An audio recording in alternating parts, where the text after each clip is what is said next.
Hey, nói cái nào đây?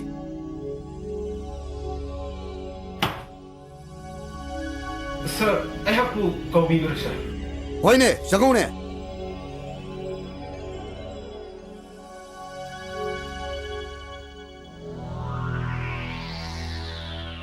Tabak suning dapat sing du purba. 샬로이나 푸트 저놈에서 Nangdi, 아약기 가리기노, sir. Aiko. Nang na police department ge SP yaun saksan ne heduna. Bazar gi yen yon phom de gi yen khai hai simra. Sir, tuti shumdo mune, sir. 바자르데 예 열바 마얌시사. 마코이 마얌시기 말았다네. 이건 자기 무슨 느낌을 하고 해서. 그대가 가리 말이보다 더 인다 뼈자리 버리다. Liu. Bazar de yen yoli bu khuding asi. Noi sia sagi machan nupi, masan nupi ngakro. Kana sana doriba. Hayo, kana sana dorike. Police department de kana no. SP yaun saksan ne simra. 예수 영이 하기는 데서. Kana sana doriba. 이거이 police 마얌 좋아하는 하기는 메니사. Kana sana toino. Hayo, kana sana dorike. 저야 그 police를 들어내. Nonsense. 저야 얘는 가져내서. Magoi sindo. Amom to ni kok salo. 아니죠.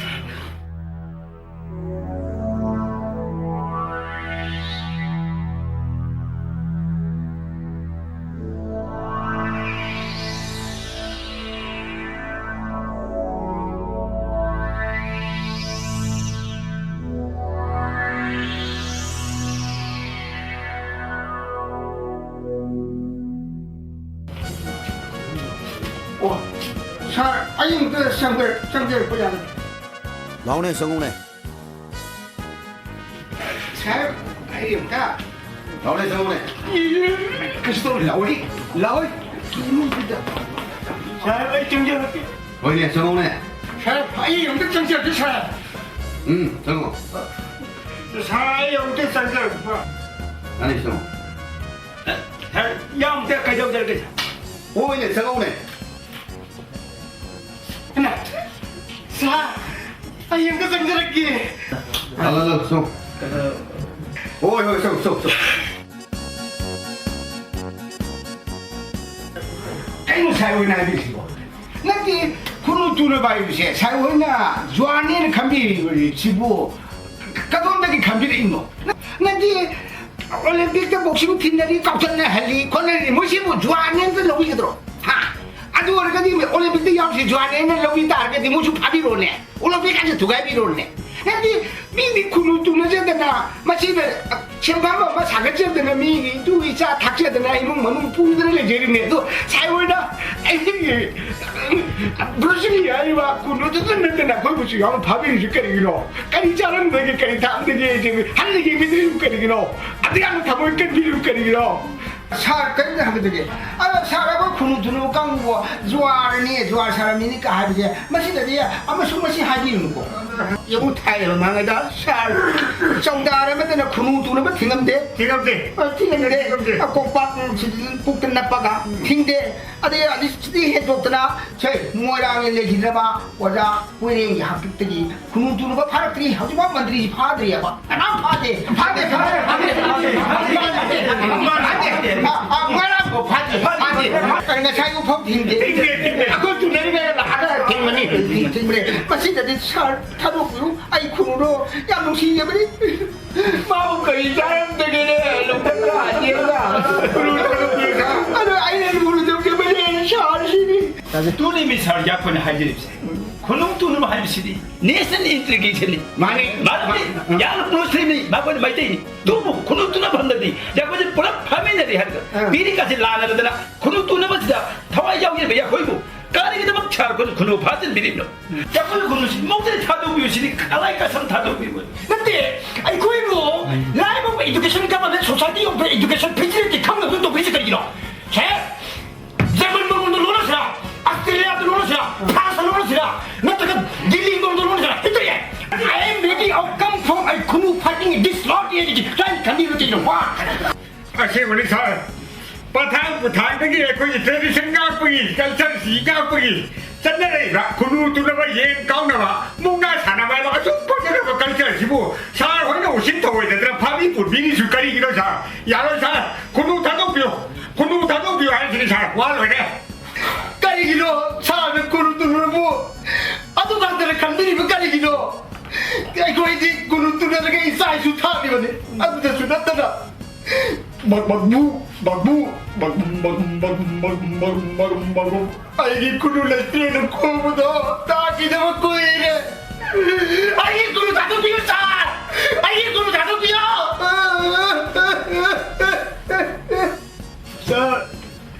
사라이 군우도 전화도 먹고 보니 엉덩이나 징그러워 맘이 나가 징그러워 군우리자 말하네 아이 부지행자리마 아이 자리마 이 돈도 못 먹고 빨리부터 전에 말을 얘기 왜 저게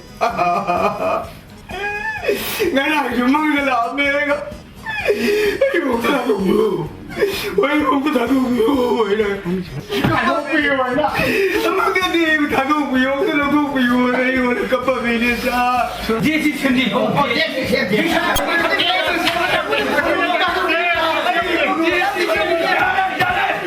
아이 가라니 아이 뭐면 그놈도까지 형네 손동 열었어 군우 마양도 가리 로컬 관용가 뿌이는 레전드디 아시아나 가는 거 토크럽디 케스 짜비야 얘들네 아야는 불랍 로질라가 강 같은 날 시험 잡아 뽕나 뽕 로질 가리를 하지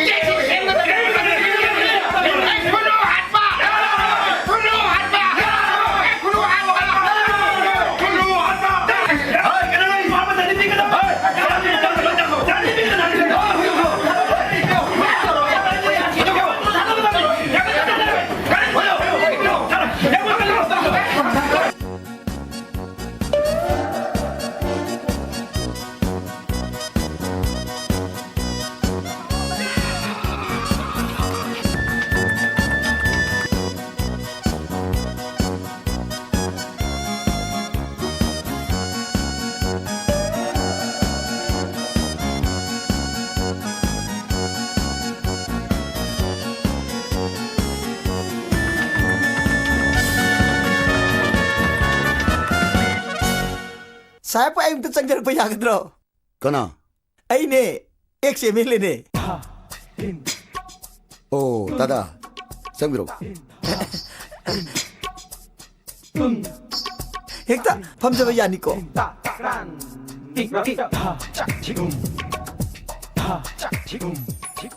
Kari lai de. Ay lak chari che. Hai cái wana hai ho da hai roi da wana hai do ki. Saya ki guna dikan manina. So gi lan gi ba yaw ta su sa da khara nga fi ta ba. 하이게 되부도 왜 또 하이비우 그더러기. 혹시세 오동을 나타 이자도 게 섬사 테리바. Ay di yam lai ba case ni. Sat pot etal ba ya ba case ni. नती तादगी बु करी case लेबगी. Sumdo wani. Kachile ba case bu din na te da. Ngasi se akoi sa ki team na kunu khara kunu tu na ba singal loina na phajin bikre hai ba. 오 아두기 케스도네 에이네 얌 나타 이자도 케스네 하이저리시. 마판다 쿠누 투납 싱레 호부도 오비럭트로.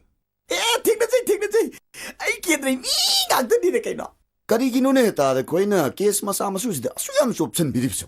नती फरसु फत्रसु cabinet minister ओइरमि बिनत्रो. Canoe ने सोप्त याद सोपिनि नि बुङा लमदमस the लुसिङ मा शक्ति पाय मी वे गेता दि soap ताबा हन्जन लजन soap कादने coin leader ओर कतोसे हन्दक दि शक्ति पाय येन खन्जरिए अदुना soap औजि हौजरैबा आइना soap ngमजद्रि bye बुन्या बोता द सेनियन बा हाइबो खुसोप से मसेन तने आइना ngमजद्रि बा अदुबो कुनु तुनरी बा इपाय पन सिंगि क तबक तोइना सोप त याद्रि आइ हुजिक से मोइन बोर खोबा आइ कादुरिए अदु मसे कुनु क्याम सोपचर मुगे करिनु क्याम सोप्सर मुगेति.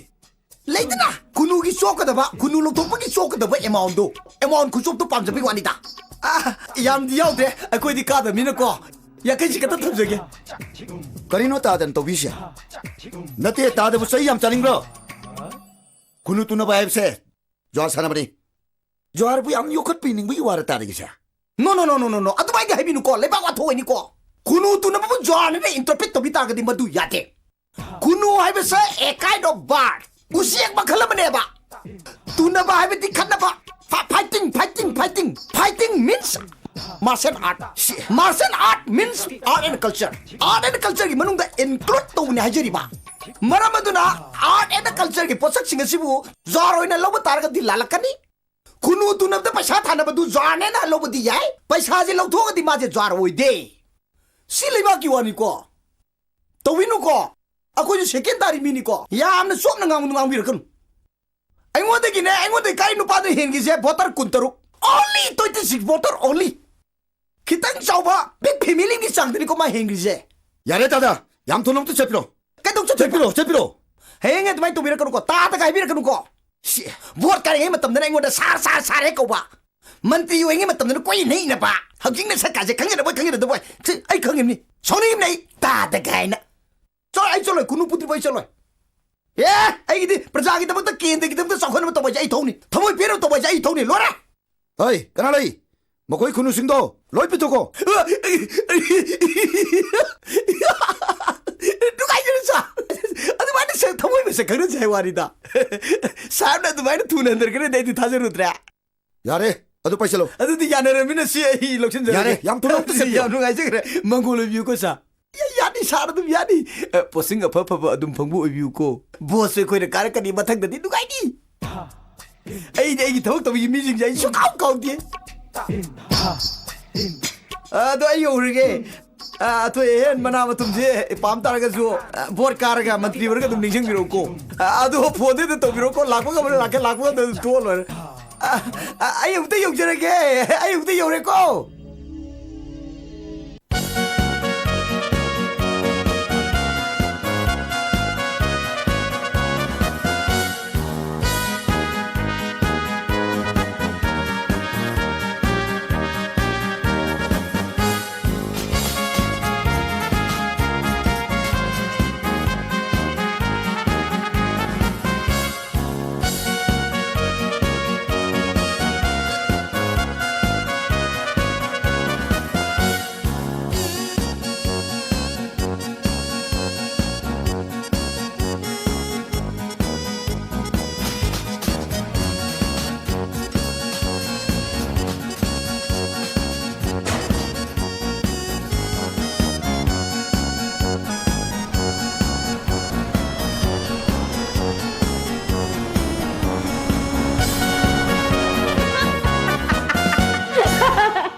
Lerik yang pabaiwani ne. Nungsia. Nungsa siam sai uma kong sidang atak pangbisi. Ngarang kai haina gige. Lai tiba sasi lai khurumba chalo si haina kiba natro. Lai am thajada baiwani ne. Adu ina teda. Lai budiam thaji. Lai na miyoi ba khoi bu sembi bane. Lai ning ba bise. Sembi ba ma pubu to bi man khangbo li bane. Oh, adudi ai ge samina ning ta baiwani ne. Na teda. Haisin no. Angang pisak oining edigi nangdi aingon da haisin da na lai. Nang bu thajaru be ki ai kaya rakap ki. Nungsia. Ai MPSC exam se. Masi matang thaki ge tawni. Angang oring ai chak thong bi sana kiba lungba sana kibi du dine. Khoini gi angang oring ai wari ni. Nang ai gi ma poksi de am khenai da nungsi. Nang na senjau pai ba ठिकादार मगी मचानी अदुगा इना नखोय बाबागी मोहरी ओरिबा इपाई मचानी हन्ना हन्ना हाइख्रबा वानी नबुक फत्तबा वाखलदुना आइबु ओलिबा नत्रो नंगदि लाइरि हाइबनी आइदि अंगाउबी आइखोयनि लंबा याते आइसु खंगे आखोयनि मतुंदा अमहोना उनारोसि कौनरगुमसि नुसिया कौबिरा कनो 이마, 파리, 낭 바바도 그이들어게 이마. sakhamdabana lo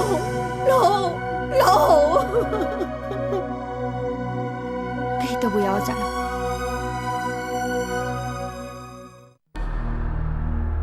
ꯅꯪ ꯑꯩꯅ ꯄꯣꯛꯄꯅꯤ ꯑꯩꯅ ꯍꯥꯏꯕꯁꯦ ꯅꯪꯅ ꯏꯟꯒꯗꯕ ꯍꯧꯖꯤꯛꯀꯤ ꯃꯇꯝꯗ ꯆꯟꯗ꯭ꯔꯣꯒꯨꯝꯕ ꯅꯤꯄꯥ ꯑꯃꯒ ꯅꯪꯒ ꯂꯨꯍꯣꯡꯕ ꯍꯥꯏꯕꯁꯦ ꯏꯃꯨꯡꯁꯤꯒꯤ ꯆꯥꯎꯈꯠꯄ ꯑꯃꯅꯤ ꯆꯟꯗ꯭ꯔꯣꯁꯦ ꯂꯩꯄꯥꯛ ꯑꯁꯤꯅ ꯏꯀꯥꯏ ꯈꯨꯝꯅꯔꯤꯕ SP ꯑꯃꯒꯤ ꯏꯃꯨꯡꯅꯤ ꯅꯍꯥꯛ ꯆꯟꯗ꯭ꯔꯣꯒ ꯁꯣꯏꯗꯅ ꯂꯨꯍꯣꯡꯒꯗꯕꯅꯤ baba ai bu ngakpiu ai sandro ga luhong ba ngamoy ꯅꯪ ꯉꯝꯃꯣꯏ ai ngamoy baba ꯅꯪ ꯁꯨꯡꯉꯝ ꯉꯝꯃꯣꯏ ꯅꯪ ꯁꯨꯡꯉꯝ ꯉꯝꯃꯣꯏ Kami boy baba na tawbirisibo. Ibima. Kami boy baba bu ngawr bra kanu tawbirisibo. ꯑꯩ ꯉꯥꯎꯔꯕꯅꯦ Mahausa sumaina amuk ta tawamdabani. Karino tawribasibo handak maraksibo imung sinena tadribasibo. Tapna khanabasu yaidana moy baba. Karino tawbirisibo. ꯀꯔꯤꯒꯤꯅꯣ ꯑꯩꯅ ꯌꯥꯗꯕ ꯊꯕꯛ ꯃꯌꯥꯝ ꯑꯃ ꯃꯥꯅ ꯇꯧꯔꯤꯕꯁꯤꯕꯣ ꯑꯩꯅ ꯆꯪꯒꯅꯨ ꯍꯥꯏꯕ ꯂꯩꯕꯥꯛꯒꯤ ꯏꯃꯨꯡꯗ ꯃꯥꯅ ꯍꯟꯖꯟ ꯍꯟꯖꯟ ꯆꯪꯉꯤ ꯃꯥꯔꯤꯁꯦ ꯀꯌꯥꯝ ꯀꯨꯏꯅ ꯍꯤꯡꯕꯒꯦ ꯍꯥꯏꯕꯗꯣ ꯅꯈꯣꯏ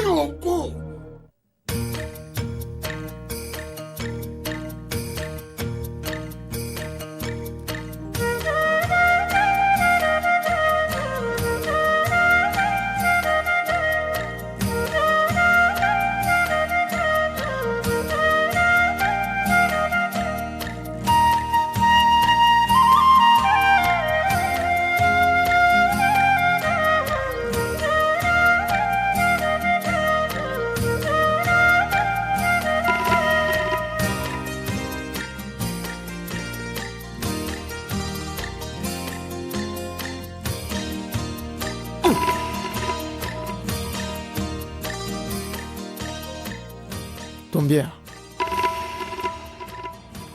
ꯅꯨꯄꯤꯅ ꯎꯈꯨꯜ ꯇꯧꯕꯁꯦ ꯌꯦꯡꯕ ꯌꯥꯝ ꯅꯨꯡꯉꯥꯏꯇꯦ ꯇꯅꯧ ꯇꯅꯧꯕꯤ ꯈꯨꯕꯥꯛꯁꯤꯗ ꯃꯊꯥꯒ ꯍꯩꯔꯗꯅ ꯊꯕꯛ ꯌꯥꯝ ꯁꯨꯔꯕ ꯃꯤꯗꯧꯅ ꯍꯌꯦꯡ ꯃꯧ ꯑꯣꯏꯔꯀꯥꯟꯗ ꯆꯥꯒ ꯄꯨꯊꯣꯔꯛꯄꯗ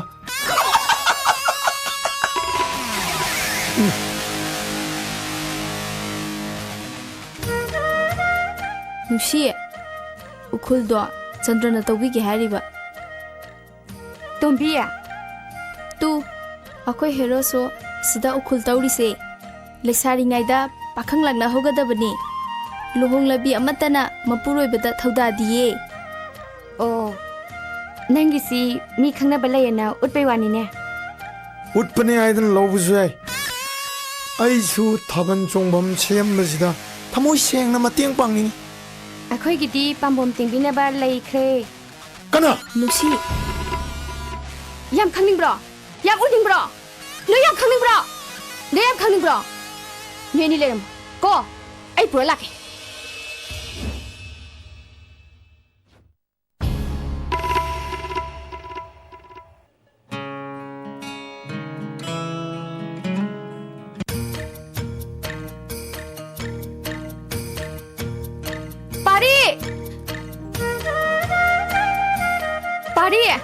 Pari!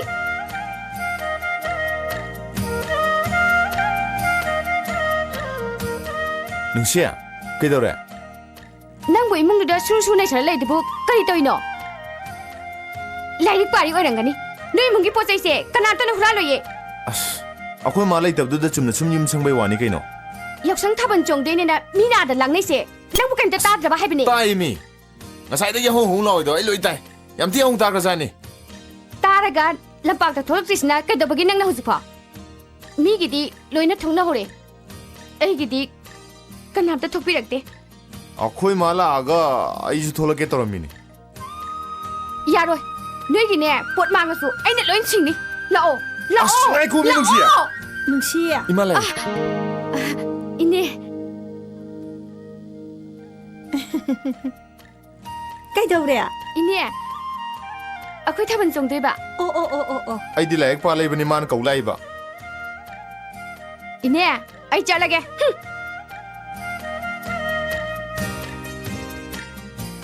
Hey. ꯊꯥꯕꯜ ꯆꯣꯡꯗꯣꯔꯤꯁꯦ ꯅꯪꯁꯨ ꯈꯔ ꯍꯦꯛ ꯁꯤꯟꯕ ꯂꯥꯡꯕ ꯌꯥꯎꯕꯤꯔꯨꯁꯣꯗꯅ ꯃꯕꯨꯡ ꯃꯧꯄꯥ ꯅꯣꯏ ꯂꯩꯖꯕꯩꯅꯤ ꯃꯣꯏꯅ ꯆꯣꯡꯗꯣꯔꯤꯁꯦ ꯑꯗꯨꯗꯤ ꯑꯩ ꯌꯥꯎꯔꯨꯒꯦ ꯏꯃꯥ ꯌꯥꯎꯔꯨꯁꯣ ꯌꯥꯎꯔꯨꯁꯣ ꯁꯦ 이붕어 낭 미까지 가나 세냐라까 놓고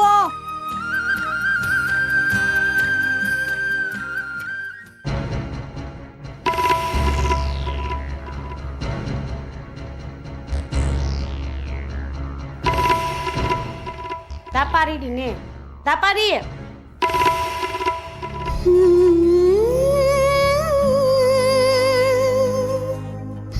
다파리 너희 타반 정봄새 시행배 야구 레이니 다파리 와용 먹가 여비요 떨어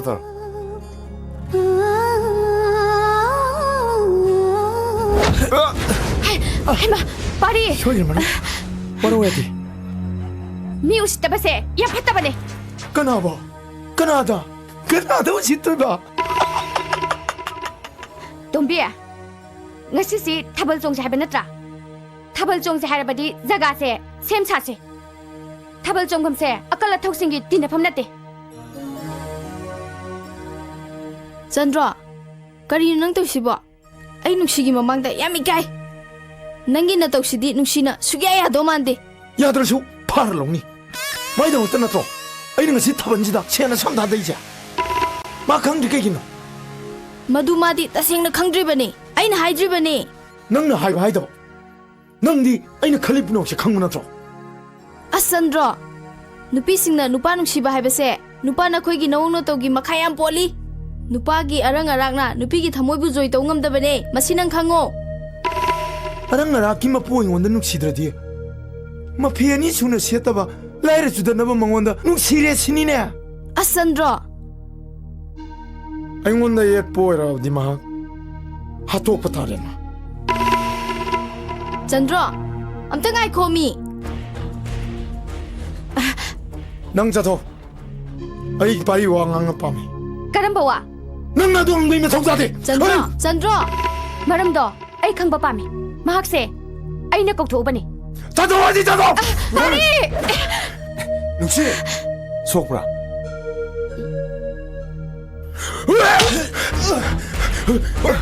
파리 짠드로 짠드로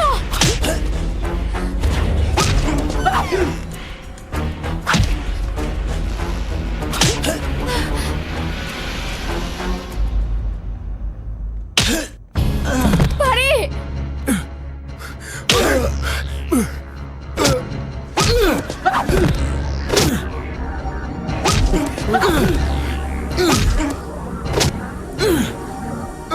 파리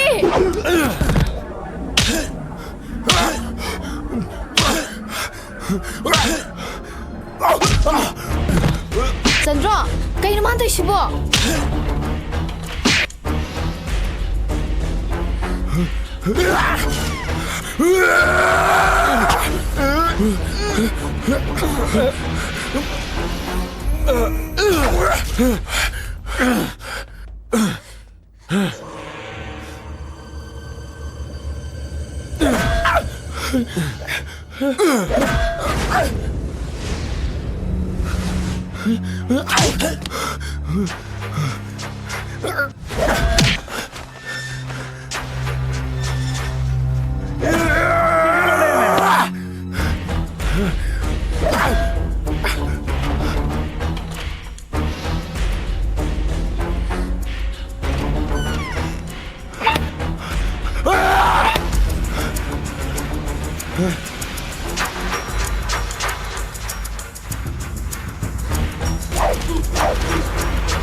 아유 이마 아유 나의 로이드리버 아유 이마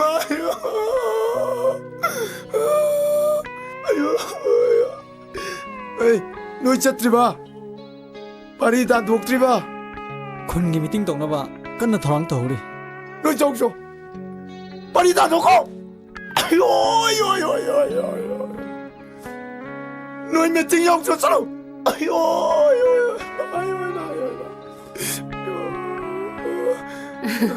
ꯀꯩꯗꯧꯔꯕ ꯃꯤꯒ ꯈꯠꯅꯔꯨꯔꯕꯗꯤ ꯈꯔ ꯅꯥꯕ ꯇꯥꯕ ꯗꯣꯛꯇꯔ ꯃꯥꯁꯦ ꯑꯩꯈꯣꯏ ꯈꯨꯟꯗꯗꯤ ꯒꯨꯟꯗꯥꯅꯦ ꯅꯍꯥꯟ ꯃꯈꯩꯗꯤ ꯃꯥꯅ ꯂꯨꯝꯃꯒ ꯐꯨꯕꯅꯦ ꯍꯟꯗꯛꯇꯤ ꯃꯤꯅ ꯐꯨꯈ꯭ꯔꯦ ꯅꯣꯏꯒꯤ ꯒꯨꯟꯗꯥꯁꯤꯗꯤ ꯌꯥꯝꯅ ꯀꯞꯀꯜꯂꯤꯅ ꯗꯣꯛꯇꯔ ꯄꯦꯁꯦꯟ ꯑꯅꯧꯕ ꯑꯃ ꯂꯥꯛꯍꯧꯔꯦ ꯍꯣꯏ ꯑꯩ ꯂꯥꯛꯑꯒꯦ ꯅꯪ ꯍꯥꯟꯅ ꯆꯠꯂꯝꯃꯣ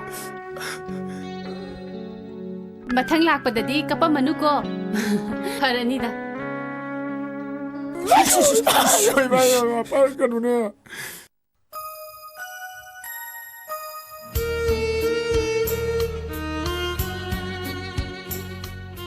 이비마 바바나 호스피탈 ꯆꯠꯁꯤ ꯍꯥꯏꯔꯤ ꯏꯝꯐꯥꯜꯗ ꯅꯪꯒꯤ ꯈꯨꯔꯥꯇꯣꯅ ꯗꯣꯛꯇꯔ ꯑꯣꯏꯕ ꯍꯣꯁꯄꯤꯇꯥꯜꯗꯣ ꯑꯗꯨꯗ ꯂꯥꯛꯎ ꯍꯥꯏꯔꯤ ꯃꯥꯜꯂꯦ ꯑꯩꯈꯣꯏꯁꯨ ꯃꯇꯝ ꯈꯔ ꯍꯣꯁꯄꯤꯇꯥꯜꯗ ꯂꯩꯔꯨꯁꯤꯔꯣ ꯏꯃꯥ ꯑꯩ ꯆꯠꯂꯣꯏ ꯑꯩ ꯀꯩꯝꯇ ꯇꯧꯗꯦ ꯏꯃꯥ ꯀꯩꯁꯨ ꯇꯧꯗꯦ ꯍꯥꯏꯕ ꯌꯥꯔꯣꯏꯅꯦ ꯅꯪꯕꯨ ꯑꯩꯅ ꯇꯔꯨ ꯆꯤꯔꯤ ꯌꯣꯛꯆꯔꯛꯄꯁꯦ ꯁꯤꯕꯨ ꯐꯥꯒꯤꯔꯣ ꯅꯪꯅ ꯑꯩꯒꯤ ꯊꯋꯥꯏꯅꯦ ꯏꯁꯥꯅ ꯑꯩꯒꯤ ꯊꯋꯥꯏꯅꯦ ꯅꯪꯒꯤ ꯍꯛꯆꯥꯡꯗ ꯏ ꯇꯥꯈꯤꯕ ꯍꯥꯏꯕꯁꯦ ꯑꯩꯒꯤ ꯊꯋꯥꯏꯕꯨ ꯁꯤꯡꯅꯕꯅꯦ ꯑꯩꯕꯨ ꯁꯤꯡꯅꯕꯅꯦ ꯑꯩ ꯈꯥꯡꯕ ꯉꯝꯗꯤꯌꯦ ꯑꯁ ꯁꯣꯝꯗ ꯑꯃꯨꯛꯇ ꯂꯥꯛꯄꯤꯌꯨꯁꯦ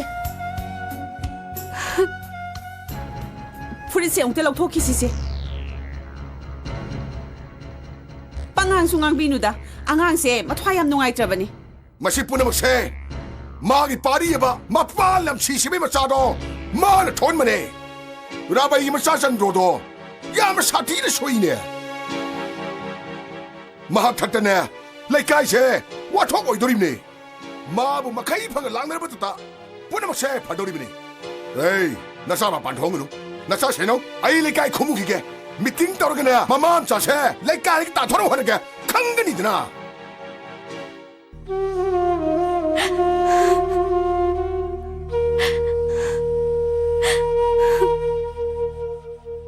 아한 바먹다다 이래까 이름다마시기는 시절아봐 아할라만 라이 구루존 마루마빵 이시에님 과이 뿌는막부 아한 바먹다다 고름자리 미암 뿌링의시다 아이는 와팜 심었던 담월시행 탐자리 옌비우 미암네는 강비리 버드멍아이 마기 빠리 하이바 앙아 시푸아빠 마기 마빠도 아예 타박 수저바 아이기 티까 마팜 코디 먹다 마부 아이나 모허리우에 담두나 아이기 미나이오이나 다 코딩이 센삐비두나 아이네 마티봉 타이바 아두기 이몽두기 마사두나 아이기 마욕다 아이네 복잡이 사니 비부 마사르기 이다 한 바이브세 아이 타모야노 가이미 사머니 마나마두나 라이카이 코레토미 토보세 아고야 빵다버 다가니 아이 코이메야 마나라가 마땅 사링아시다 마부 와라우바 라이카이기 단톡키바 라이카이시나 카이싱 레우 바이브세 아이기 아마땅아이 와팜니 아로이바 아이네 하지닝이바디 알라만 마야만 팜비레 아이기 타모기 와팜 카라 퐁도키바다 미암된 아까이바 베바리 야우다바 아쇼이부 와이 까야마 하이 키발레르바수 미암 나이부 눅시비드는 악비우 아이기 못다 아로이부엔 탐자게 팟다바 미디 레이카시 탐바야디 팟다바 미디 코이 마야am 길링젠 마나부기 삭티에두나 레이카시 단독키제 하이부 와팜지 탐자라가 미암 코름제 ꯍꯧꯖꯤꯛ ꯉꯥꯏꯍꯥꯛꯀꯤ ꯃꯃꯥꯡꯗ ꯑꯩꯈꯣꯏꯒꯤ ꯅꯤꯡꯊꯧꯔꯦꯝꯕ ꯁꯥꯍꯦꯕꯅ ꯃꯔꯤꯛ ꯆꯨꯝꯃꯕ ꯋꯥꯐꯝ ꯀꯌꯥ ꯂꯝꯗꯝ ꯑꯁꯤꯒꯤ ꯄꯩꯁꯥ ꯄꯥꯏꯕꯅꯤ ꯍꯥꯏꯅꯔꯤꯕ ꯏꯅꯥꯛ ꯀꯩꯔꯥꯛ ꯈꯨꯜꯂꯕ ꯅꯤꯡꯊꯧꯔꯦꯝꯕ ꯁꯥꯍꯦꯕꯅ ꯋꯥꯐꯝ ꯀꯌꯥ ꯊꯝꯕꯤꯈ꯭ꯔꯕꯒꯤ ꯃꯇꯨꯡꯗ ꯑꯩꯈꯣꯏꯒꯤ ꯂꯝꯗꯝ ꯑꯁꯤꯒꯤ ꯀꯦꯟꯗ꯭ꯔ ꯑꯁꯤꯒꯤ MLA ꯑꯃ ꯑꯣꯏꯕꯤꯔꯝꯂꯕ ꯏꯀꯥꯏ ꯈꯨꯝꯅꯖꯔꯤꯕ ꯀꯣꯛꯅꯥꯟ ꯁꯥꯍꯦꯕꯅ ꯃꯥꯒꯤ ꯃꯣꯠ ꯈꯔ ꯊꯝꯕꯤꯒꯅꯤ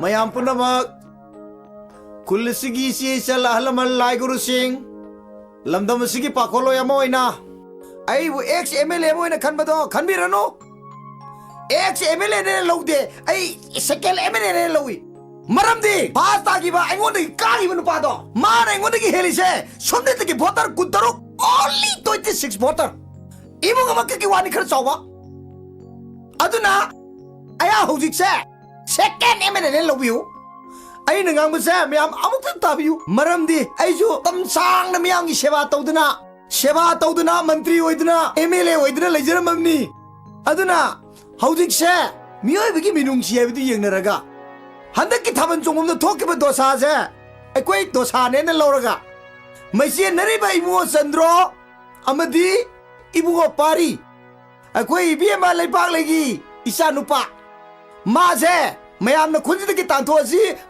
ma phatte mana phatte hari basi ai ai adu makti oiraga sandro hari bangang sina mana hari basi ngak tu chumi habitu su adu su langani ani mak kharga sumna ba mai kai leinaram gani kharaga so adum ladaram gani maram aduna makoi ani bu leipak mya mamang da puthoe haraga ahalaman myam sing na wayan bire haraga aina pamjabadi santai naraga marum mapa moi na kuchona le haraga moi khurum na le haraga handa ki matang se tenjil laji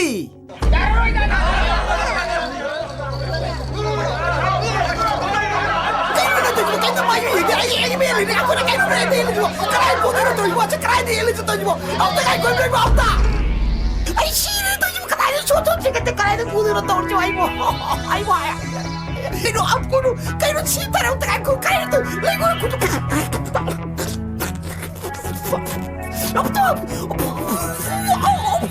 Ay, tu tu kau tu je, ay kau, kau tu pun semua, ay kau ini tu je kau ay tu je aibo. Mesti tu aku boleh tu je, ay tu je. Kenapa pun saya dengan tu kau pelai teko. Kau nak aku nak cita-cita gue, dan ini nak apa aku nak kundi kau. Hei, kali ini nanga, pari mam cawang ide. Ha, mama macam tu sian jam sore ha. Sian sabi wadah hari kau. Mapok se sian satu dan lain ni kau. Sian satu pun dipari kau. Nang na bot kaning adi, kun nile pawarep to. Ya kata ba, kangen dana. Mama macam thada bot na kagat ha. Iwo noi hura me amner thadra ka do chopudira ai kunu tu na me ado para do me chagra ge bot ka mapok se bot ka do sa tum yare ai no pun ring ni ne.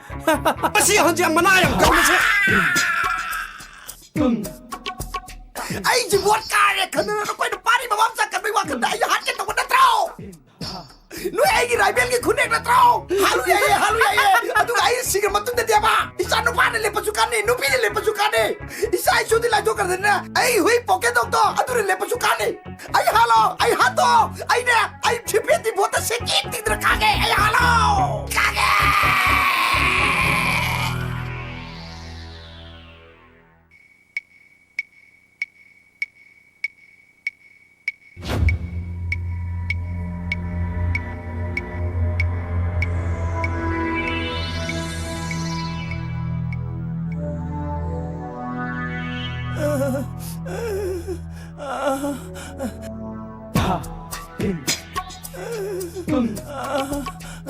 Urang tu kaca kerah.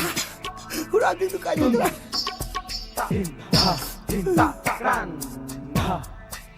Imalai bang nuksi. Dalam tapi tu kaya tu kau. Nangkili bang sudah leader wajah kalau tu luar tu kau. Acuh memang bang tu karam lihat kau dia tu. Urang cerah kerana mari dia.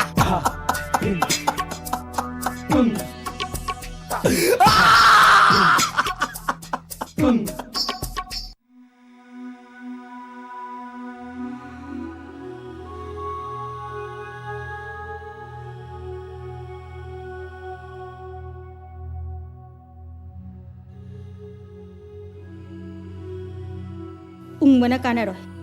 Saksa thorolo. Nakan di patri ni tana. Mapandi thoki baga. Langna mi het na khanarapa. Masimu karigino. Nang sibule kai wa thok oina ba pok prai ba. Ma, ai landi ma. Landa ba ingon da le kan inthuk kan ha ba ware lo bo suya yaroi. Achumbada makoi punamang mai thi kini ma. Asumba. Kari asumba. Lamdam sidabu kari asumba. Kanada sulan ba hejaki da ba napa mo ni sikri ba do. Asumba sat pagini.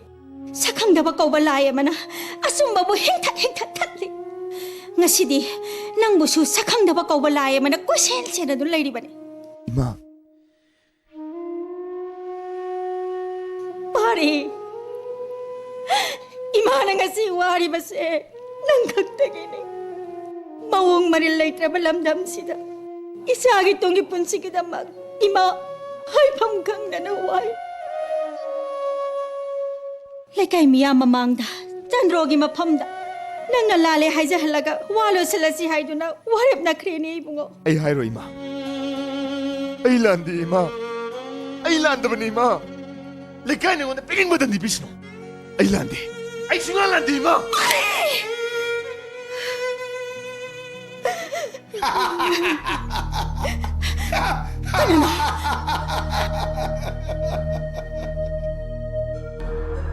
ꯊꯧꯗꯣꯛꯗꯨ ꯃꯥꯅ ꯆꯨꯝꯃꯤꯁꯤꯔꯥ ꯃꯤ ꯍꯥꯠꯀꯦ ꯇꯧꯔꯝꯕ ꯃꯥꯅ ꯆꯨꯝꯃꯤꯁꯤꯔꯣ ꯅꯪꯒꯤ ꯅꯆꯥꯅꯤꯄꯥꯁꯤ ꯃꯉꯛ ꯌꯥꯝ ꯀꯜꯂꯤꯅꯦ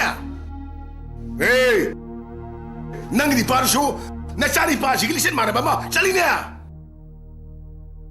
ꯃꯗꯨꯗꯅꯤ ꯅꯪꯅ ꯃꯥꯕꯨ ꯁꯤꯅꯤ ꯐꯪꯉꯤꯕꯗꯣ ꯁꯤ ꯑꯩꯒꯤ ꯏꯈꯥꯗ ꯃꯤꯅꯥꯏ ꯑꯣꯏꯅ ꯊꯕꯛ ꯁꯨꯔꯝꯕ ꯆꯤꯔꯤꯁꯤ ꯍꯤꯡꯕ ꯃꯥꯅ ꯑꯆꯨꯝꯕ ꯉꯥꯡꯕ ꯌꯥꯕ꯭ꯔꯣ ꯑꯩꯅ ꯌꯥꯔꯕ ꯊꯕꯛ ꯇꯧꯕ ꯃꯍꯥꯛ ꯁꯤꯕꯒꯤ ꯈꯨꯠꯂꯣꯟ ꯅꯠꯇꯕ ꯑꯇꯩ ꯂꯩꯇꯦ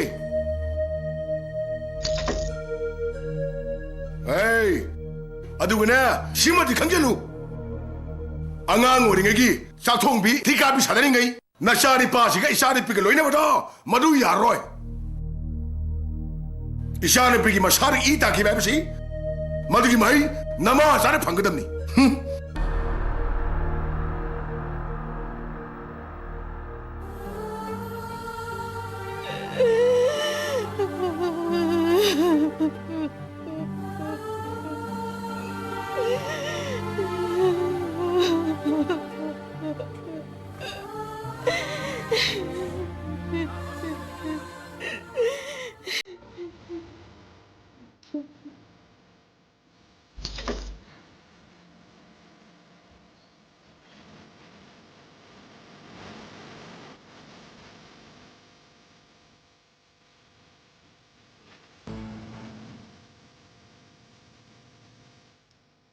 마.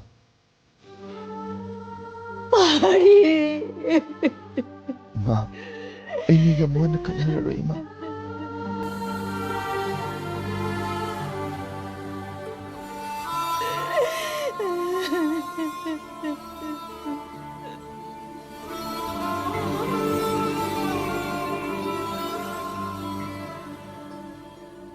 ꯌꯥꯔꯦ ꯇꯣꯝꯕꯤ ꯑꯩ ꯅꯉꯣꯟꯗ ꯀꯩꯁꯨ ꯁꯥꯎꯗꯦ ꯑꯩꯅ ꯀꯞꯂꯤꯕꯗꯤ ꯑꯩꯒꯤ ꯂꯥꯏꯕꯛꯀꯤ ꯈꯣꯡꯆꯠ ꯑꯁꯤꯒꯤꯅꯤ ꯅꯪ ꯈꯪꯗ꯭ꯔꯥ ꯄꯥꯔꯤꯁꯦ ꯑꯩꯈꯣꯏꯗ ꯂꯩꯔꯛꯏ ꯑꯩꯈꯣꯏꯗ ꯆꯥꯎꯔꯛꯄꯅꯤ ꯁ꯭ꯀꯨꯜꯒꯤ ꯐꯤ ꯐꯥꯎꯕꯗ ꯕꯕꯥꯅ ꯑꯩꯒ ꯃꯥꯒ ꯄꯨꯟꯅ ꯊꯤꯕꯤꯔꯛꯏ ꯑꯗꯨꯕꯨ ꯑꯩꯈꯣꯏ ꯕꯕꯥꯅ ꯂꯩꯈꯤꯗ꯭ꯔꯕ ꯃꯇꯨꯡꯁꯤꯗ ꯑꯩꯈꯣꯏ ꯕꯕꯥꯒꯤ ꯃꯑꯣꯡ ꯃꯇꯧ ꯂꯣꯏꯅ ꯍꯣꯡꯈ꯭ꯔꯦ ꯃꯁꯤꯅꯅꯦ ꯑꯩꯕꯨ ꯍꯦꯟꯅ ꯀꯞꯍꯜꯂꯤꯕ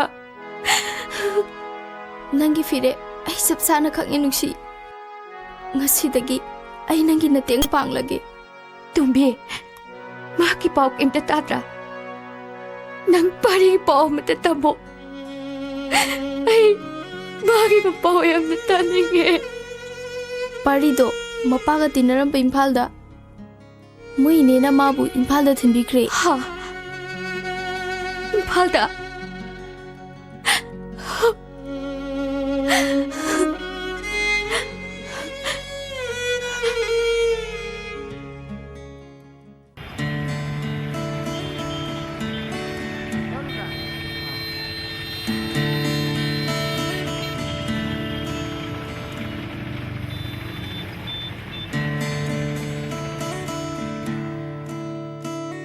ꯔꯤꯛꯁꯣ ꯌꯧꯔꯦ ꯁꯤꯗ ꯈꯥꯝꯕꯤꯔꯝꯃꯣ ꯀꯌꯥ ꯂꯧꯅꯤ ꯏꯕꯨꯡꯉꯣ ꯁꯦ ꯌꯥꯔꯦꯀꯣ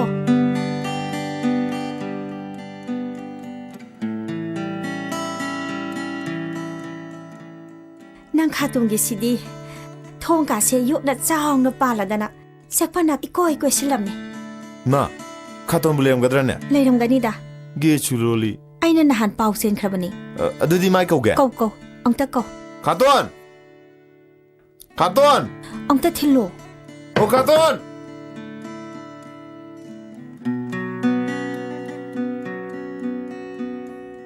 ꯑꯣ 이때모 여기래잖아. 여기래 이붕어. 나사이딩 아이제라마버니. 가다. 이제 이몽대 장가세. 허이. 라오 이붕어. 장어. 이해 ꯋꯥꯔꯤ ꯇꯧꯔꯤꯉꯩꯗ ꯆꯥꯒ ꯂꯣꯏꯅ ꯀꯥꯎꯈ꯭ꯔꯦ ꯅꯪ ꯆꯥ ꯑꯃꯨꯛꯇ ꯁꯦꯝꯃꯨ ꯆꯣꯗꯅ 이제 아이 자 제목이겠고 ꯍꯣꯏ ꯍꯣꯏ ꯉꯥꯎꯁꯤꯟꯅꯅꯨꯀꯣ 테이마 만돔 자시나 묵도이바 하라오기버시나 ꯑꯩ ꯍꯔꯥꯎꯏ 또 아시마주 한우분은 올락바 강니 ꯑꯩꯈꯣꯏ ꯕꯥꯖꯤ ꯃꯃꯤ 수루주 나이든 레누니 아두다 나마나 살올리시 형도 야울쇼 아코이 와리 형도 사기야바 ꯂꯩꯖꯁꯅꯨ ꯀꯩꯗꯧꯔꯒꯦ ꯂꯥꯛꯑꯣ ꯂꯥꯛꯑꯣ ꯃꯥꯕꯨꯀꯤ ꯅꯥꯛꯇ ꯐꯝꯁꯤ ꯂꯥꯛꯑꯣ ꯋꯥꯔꯤ ꯉꯥꯛꯇ ꯁꯥꯒꯦ ꯇꯧꯕꯗꯕ ꯏꯆꯥꯒꯤ ꯃꯤꯡꯗꯨꯕꯨ ꯀꯔꯤꯑꯕ ꯃꯥꯂꯦꯝ ꯊꯣꯏꯕ ꯃꯥꯂꯦꯝ ꯊꯣꯏꯕ ꯏꯆꯥꯒꯤ ꯃꯤꯡꯁꯤꯗꯤ ꯑꯩꯗꯤ ꯃꯥꯂꯦꯝ ꯄꯨꯝꯅꯃꯛ ꯊꯣꯏꯗꯣꯏꯅꯦ ꯑꯐꯥꯎꯕ ꯑꯣꯏꯗꯣꯏꯅꯦ ꯏꯆꯥꯗꯤ ꯐꯥꯎꯗꯣꯏꯅꯤ ꯗꯥꯆꯧꯕꯁꯦ ꯉꯁꯤꯗꯒꯤꯗꯤꯅꯦ ꯅꯣꯏꯗ ꯂꯩꯔꯗꯣꯏꯅꯤ ꯑꯦ ꯑꯗꯨꯗꯤ ꯅꯪ ꯑꯩꯒꯤ ꯂꯥꯏꯔꯤꯛ ꯇꯥꯛꯄꯤꯕ ꯍꯩꯒꯗ꯭ꯔꯥ ꯀꯌꯥꯗ ꯉꯛꯏꯅꯣꯅꯤꯁꯦ ꯏꯆꯥꯗꯤ ꯆꯤꯟꯗꯣꯜ ꯂꯩꯇꯣꯡꯒ ꯑꯣꯟꯊꯣꯛꯅ ꯁꯦꯡꯈ꯭ꯔꯦ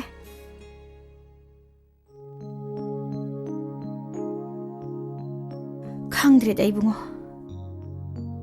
ꯑꯩꯈꯣꯏꯒꯤ ꯈꯨꯡꯒꯪꯗꯨꯗꯤ ꯅꯥꯇꯩ ꯌꯥꯝ ꯆꯥꯗ꯭ꯔꯦ ꯅꯪ ꯇꯥꯗꯗꯣ ꯃꯤꯉꯣꯟꯗ ꯂꯥꯟꯕ ꯍꯩꯈꯤꯗꯕꯅꯤ ꯇꯥꯗꯅꯕꯨ ꯃꯤꯉꯣꯟꯗ ꯀꯥꯏꯔꯝꯒꯅꯤ ꯍꯥꯏꯕꯁꯤꯗꯤ ꯑꯩ ꯁꯨꯛꯊꯥ ꯊꯥꯖꯗꯦ ꯁꯤꯈ꯭ꯔꯕꯅꯤꯅ ꯃꯔꯥꯜ ꯂꯩꯔꯝꯒꯅꯤ ꯂꯣꯏꯅ ꯍꯥꯏꯅꯔꯦ ngasi fawba kanana no karina no karimta khangkhidrabra ꯈꯪꯕ ꯉꯝꯗ꯭ꯔꯦ ꯏꯆꯥꯒꯤ ꯃꯔꯥꯏꯕꯛꯁꯤꯁꯨ ꯌꯥꯝ ꯆꯤꯡꯅꯩ ꯈꯨꯡꯒꯪꯒꯤ ꯄꯨꯟꯁꯤꯅ ꯏꯆꯥꯕꯨ ꯆꯦꯠꯅ ꯀꯣꯟꯖꯕ ꯉꯝꯗ꯭ꯔꯦ ꯅꯪꯒꯤ ꯅꯅꯥꯛꯇ ꯊꯝꯃꯒ ꯃꯥꯒꯤ ꯄꯔꯤꯈꯥꯁꯤꯗꯪ ꯊꯥꯍꯟꯅꯤꯡꯕꯅꯤ 테마 아이디 kuirena haijaba aigi yumdi magine iteimagi suni aiga tadaga tinarakpadi yam nungsina tinarakrabajani tadagi lamanse yam toli yumsi tadana sabirambani isana MPSC parikha thagani habase aidi yam haraukrabajani mak soidana afaba obisara ma oigani aina magi damakta sem sariba kase amukti yengbiuni tema ꯍꯣꯏ ꯏꯕꯨꯡꯉꯣ 테마 랭비로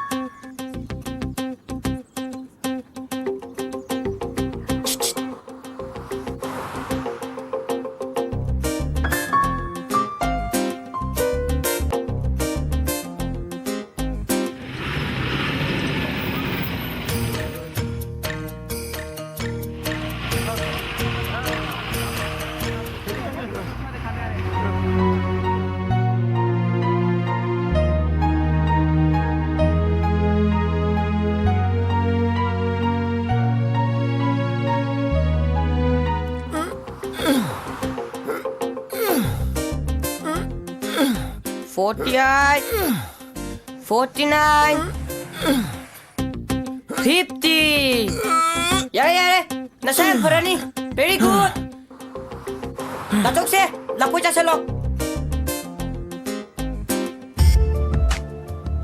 나쪽 nanga police 어디 코지 텔레폰에 계열지 계열을 거 그래도 견도이노 경계로 나쪽 어디 난 police 조금 모여 거 오이도이니니 아도 낭대 행자로 깨 오이도이바 나쪽 우닝 무디암 리 아도 깨 오이게 하는 하루와 아한부터네 독터 모이래잖아 아니 수부터 아스 오피서라 모이래잖아 홈수부터네 मंत्री मोगी तो वानिदा आइना मंत्री ओरेदी लेबागासिदा हाना सुरबम ते लेबि यारोय मिगी Munge demand तक्सन बे यारोय दासो मानब्रा मालेसा माले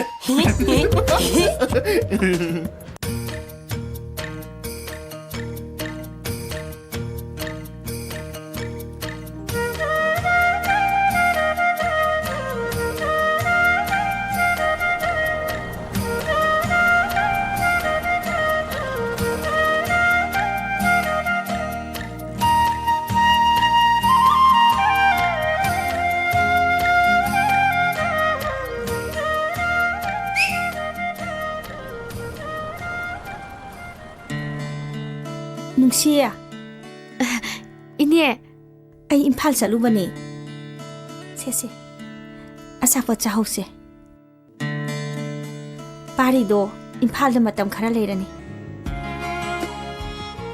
ꯃꯄꯥꯒ ꯇꯤꯟꯅꯔꯝꯕ ꯑꯃꯒꯤ ꯌꯨꯝꯗ ꯂꯩꯕꯅꯤ ꯈꯪꯗ꯭ꯔꯦꯗ ꯏꯕꯦꯝꯃ ꯂꯥꯏꯔꯕ ꯇꯨꯁꯣꯟꯕ ꯑꯩꯈꯣꯏꯗꯤ ꯈꯨꯡꯒꯪꯗ ꯂꯩꯕꯁꯦ ꯌꯥꯝ ꯀꯤꯖꯔꯦ ꯑꯩ ꯑꯃꯨꯛ ꯆꯪꯉꯨꯈꯤꯒꯦꯀꯣ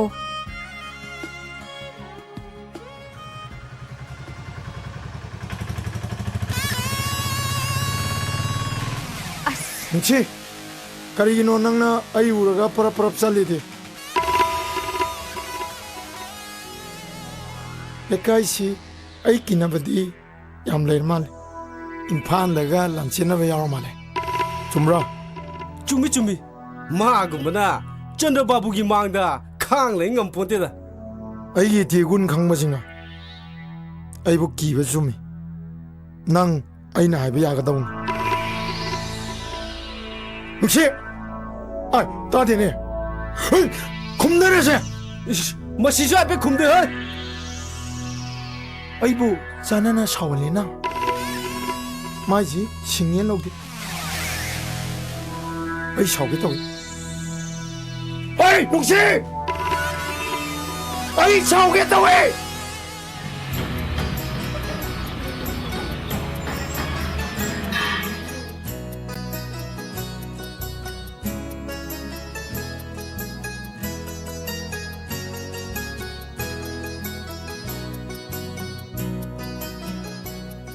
Hey, noi gari sing te sam to wei. Hey, miam thoi. Hey, noi bu kanam to ta dra barna. ꯀꯩꯗꯧꯔꯒꯦ ꯏꯄꯥ ꯄꯥꯈꯠꯂꯤꯗꯨꯕꯣ Laune. ꯀꯔꯤꯅꯣ ꯏꯄꯥ ꯄꯥꯈꯠꯂꯤꯁꯤꯕꯣ Pakat pa na tin hi. Haraw ni bani niya. Angang hindi. ꯑꯉꯥꯡꯁꯤꯡꯕꯨꯗꯤ ꯃꯊꯛꯇ ꯂꯣꯏ ꯁꯥꯟꯅꯔꯤꯌꯦ Ay koi pari do. ꯄꯥꯔꯤ ꯀꯩꯗꯧꯔꯕ Magi MPSC ki parikha yaukhiba do. Hai du ene. ꯑꯁꯦꯡꯕ꯭ꯔꯣ Ma yauri. ꯆꯨꯝꯃꯦꯀꯣ ꯄꯥꯔꯤ ꯑꯣ ꯄꯥꯔꯤ 이놈자 ꯂꯥꯎꯅꯦ ꯅꯪꯕꯣ ꯀꯩꯗꯧꯔꯒꯦ ꯀꯔꯤ ꯂꯩꯔꯒꯦ ꯆꯥꯔꯒꯦ 깨게 가도 ꯂꯥꯎꯅꯦ ꯅꯪꯕꯣ ꯅꯨꯡꯉꯥꯏꯕ ꯄꯥꯎ ꯑꯃ ꯇꯝꯕꯤꯒꯦꯅꯦ cây 놈이 이놈자 Hey. Nangi MPSC do. Hai du e. Nang MPSC e phawre ne. 아직 마이 걸리고 Asing mani. 이놈자 이 걸리예 Hello DSP 자 Hey, noi na kaino saning bi insang ama. Yela, ngara, leiro se. Se. Noi ni marak ta mai ta pai yai ne. Se yare. Nang ye ta pai ro ne. DSP ꯂꯧꯁꯤꯜꯂꯨꯕ 됐어 Hey. 깨게 가도 Nang saling ay dana. Itay mo do si ti ikro. Itay mo do. Sila o karo hayo. Ko. Ma su pau si tardi yam haraw jani. 이놈 저기게 Talo. 저기 가도 Ako'y pari se. Apo mi hay do asini ne. Mago makayana. Police officer orak labadi. Society asa. Awan ba apo ba hay do por kadori bane. ꯑꯩꯗꯤ ꯄꯥꯔꯤꯁꯦ ꯑꯩꯈꯣꯏꯗ ꯁꯨꯝ ꯊꯝꯅꯤꯡꯉꯦꯕꯨ ꯏꯆꯦꯗꯨꯁꯨ ꯀꯧꯈꯠꯂꯒ ꯄꯨꯟꯅ ꯂꯩꯃꯤꯟꯅꯔꯁꯤꯔꯥ ꯑꯩꯈꯣꯏꯒꯤ ꯍꯣꯁꯄꯤꯇꯥꯜꯗ doctor ꯂꯩꯁꯥꯕꯤ ꯃꯁꯛ ꯐꯖꯕ ꯌꯥꯝꯅ ꯂꯩ ꯑꯃ ꯁꯦꯝꯕꯤꯔꯗꯣꯏꯅꯦ Nangi bhab sina. Kumang chawsilakhiba sina. Imung jidi doctor ngakta ngai dori ne. Aikoi gaji pujari ore kadore aba.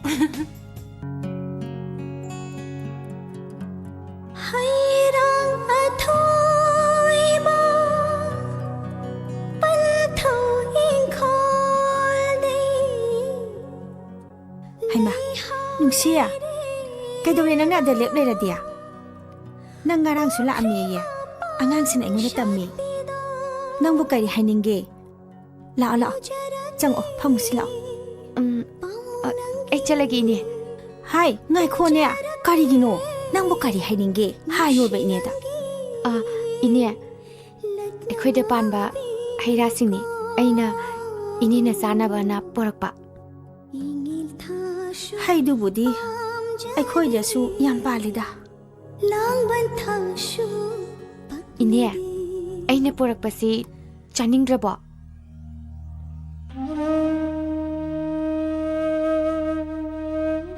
ꯀꯩꯒꯤꯅꯣ ꯏꯅꯦꯅ ꯑꯩꯈꯣꯏꯗ ꯅꯣꯡꯃꯇ ꯆꯪꯉꯛꯇ꯭ꯔꯤꯕꯁꯦ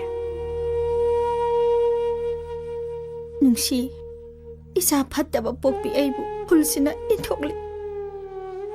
ꯏꯟꯊꯣꯛꯂꯕꯤ ꯑꯩꯅ ꯅꯈꯣꯏꯗ ꯆꯪꯂꯕꯗꯤ ꯑꯩꯒꯤ ꯆꯪꯖꯐꯝ ꯄꯤ ꯍꯥꯏꯗꯨꯅ ꯅꯈꯣꯏꯕꯨꯁꯨ ꯈꯨꯜꯅ ꯏꯟꯊꯣꯛꯀꯅꯤ ताइबुंगो निंथौरेंबा नंगी बाबा अखोई पारी मपागदी लुना तिनरमी मसे लकाई पुनमकना खंगी खुलसिनासु खंगी अखोई की पुंसीदी असीबा संग पंखक ओइरबनीने नुंसी 살라시바기 만학들 lep바기 다사도 이니나 까나다수 다하는데 농시 파리부 까나나 파트리 아이노 파트리디 쿤시기 미싱시네 아스마란 비싸 떡데 굿간바 미싱기 미짱짱에 에이 파리기다막 lep가니 이니 파리디 란다바네 파리디 숭란 란다바네 농치 파리 란데디 너무나 까나 하이디바 나마 너무 티브 짝리 너는 실력이 놀이바 아이네 정근 와봐 펌지다 난 깨도 장이봐 왜 조세요 에 라오 해버리네 헤이 바바 붕어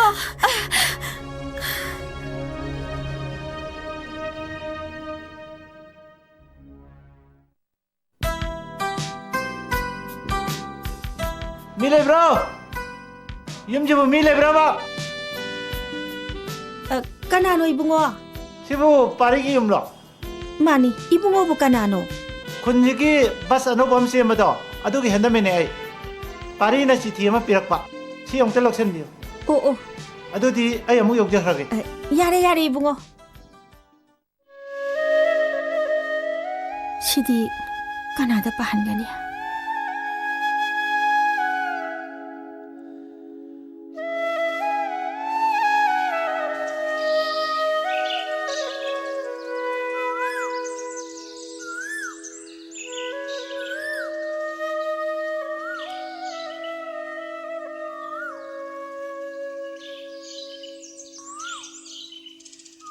이네 하이마 닝시야 까다이 살루이노 낭보 상검 러루바니 이네 오 낭디 바바가 이마가나 nga이람마니네 바바가 이마가디 임팔 자키 이네 할렉트리 오 낭 임상비나바 까남때 레람마루이네 짱오 호이네 그이도르기 이네 시부까이도 이네 지티네 파리기라 kaya rin no? Kangde, si Tisi, Canada pahansige na kaliba. Ini ay pagi. Hoy ni. Ini hoy de paro sila. Ye. Hoy lao. Si dahito pamna sisi. Kaday no ini paro si. Paro. Kari hari ino paro. Kari no ne mana hari isibo. Paragi ko ini. Paro. 이마 나사나 크름자리 시티시나 핵팡바가 이마낭 임팔다 가로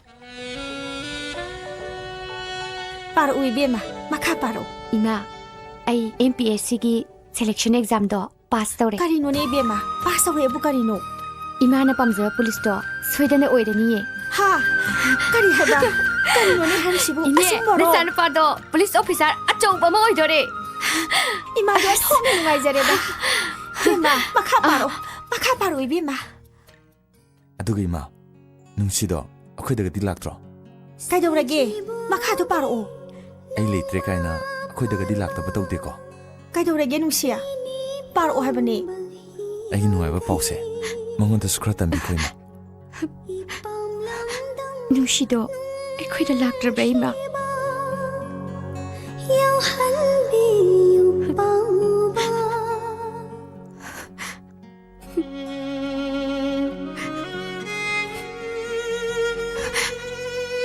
이네 에일라 이거 라이시디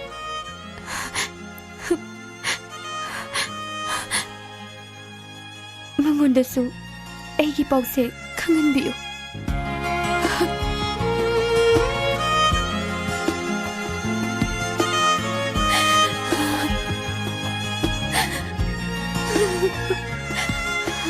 뭉시야 그이도록게 낭보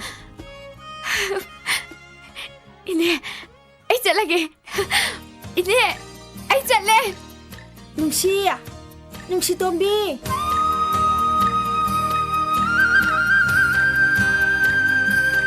아이 잘래 까리 안강노니 마시보 삿크렌히 마나 폴리스 오이라버디 ꯑꯩꯈꯣꯏꯅ ꯇꯧꯈꯤꯕ ꯑꯔꯥꯟꯕ ꯊꯕꯛ ꯃꯌꯥꯝꯁꯤꯡꯗꯣ ꯁꯣꯏꯗꯅ ꯈꯪꯉꯛꯀꯅꯤ ꯃꯇꯝꯗ ꯁꯣꯛꯀꯗꯧꯔꯤꯕꯁꯦ ꯑꯩꯗ ꯅꯠꯇꯦ ꯁꯥꯔꯁꯨꯅꯦ ꯌꯥꯔꯒꯗꯤ ꯁꯥꯔ ꯕꯥꯏ ꯑꯦꯅꯤ means 마부 하도 기분이 보이네. Thank you. I like it, sir. Okay. Kanadano? SP dani. Parido DSP wari. Yam pay na dudia. Kunsida pulis sa uba malay ba hebese yam pay? Kari na pari ba? Nang na karib ta bhab tadrib sibu kari gino haibri layma. SPMD ay nagsatakiba arama tabuk mayam singdu magi mapadlo ukibadagi na tro ako'y na mabu hatokib da sakangdaba na ni haiday niya nang nga si undong na pangrida ko sakangdaba ay masaya ngak lay tokpam minto naman ni niya nung madisuwi na kang kanina pari na mapahat pakarano ay masaya suwi na tigal ka ni ay SP managta sa tabayati ay salukike.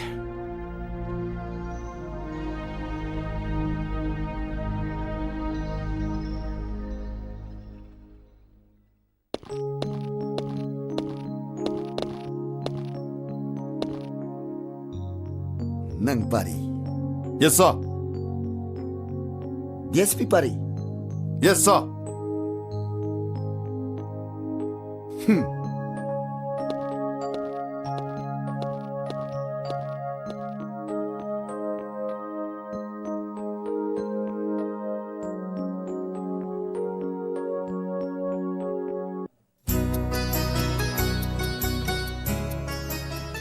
Hey, ay la, hey.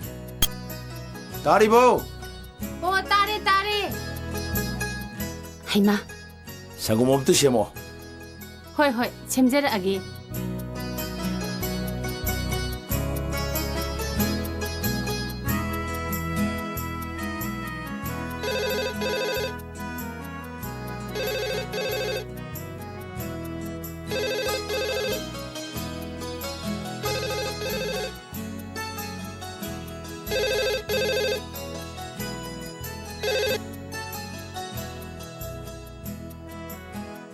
Hello?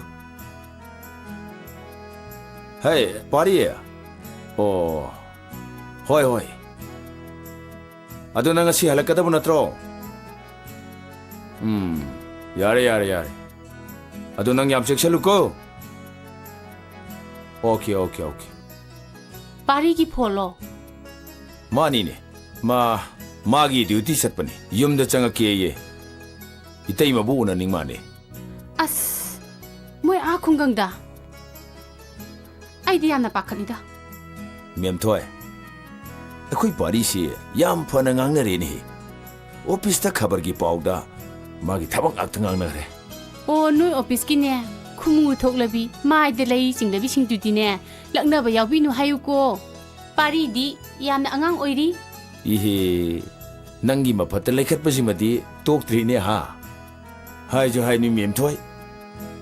Office ki tabak tawi lay sabi sing si. Aya mana singi thokbi ngak toy tawri ne. Kamdaw jan oni masibo. Noy daw na thosa naw jababu amatti yaudi ne. Kan jada na thagat pira ano.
ꯅꯪ police ꯑꯣꯏꯔꯦꯀꯣ ꯑꯩ police ꯑꯣꯏꯔꯕꯅꯤ ꯅꯪꯗꯤ ꯑꯩꯈꯣꯏ ꯃꯥꯏ ꯃꯅꯥꯛꯇꯒ ꯆꯪꯗ꯭ꯔꯣ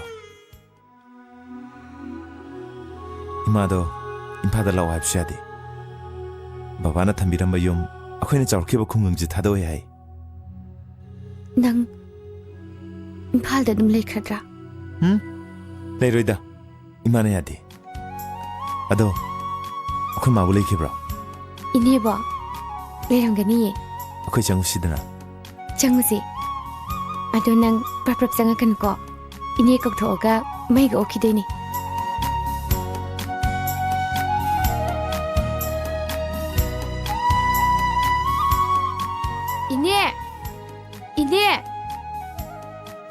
이네 파리 라에 ꯃꯩ ꯑꯣꯛꯁꯦ ꯃꯩ ꯄꯨꯊꯣꯔꯛꯑꯣ 이네 이마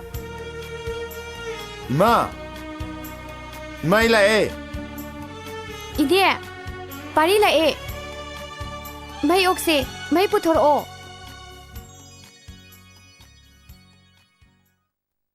이네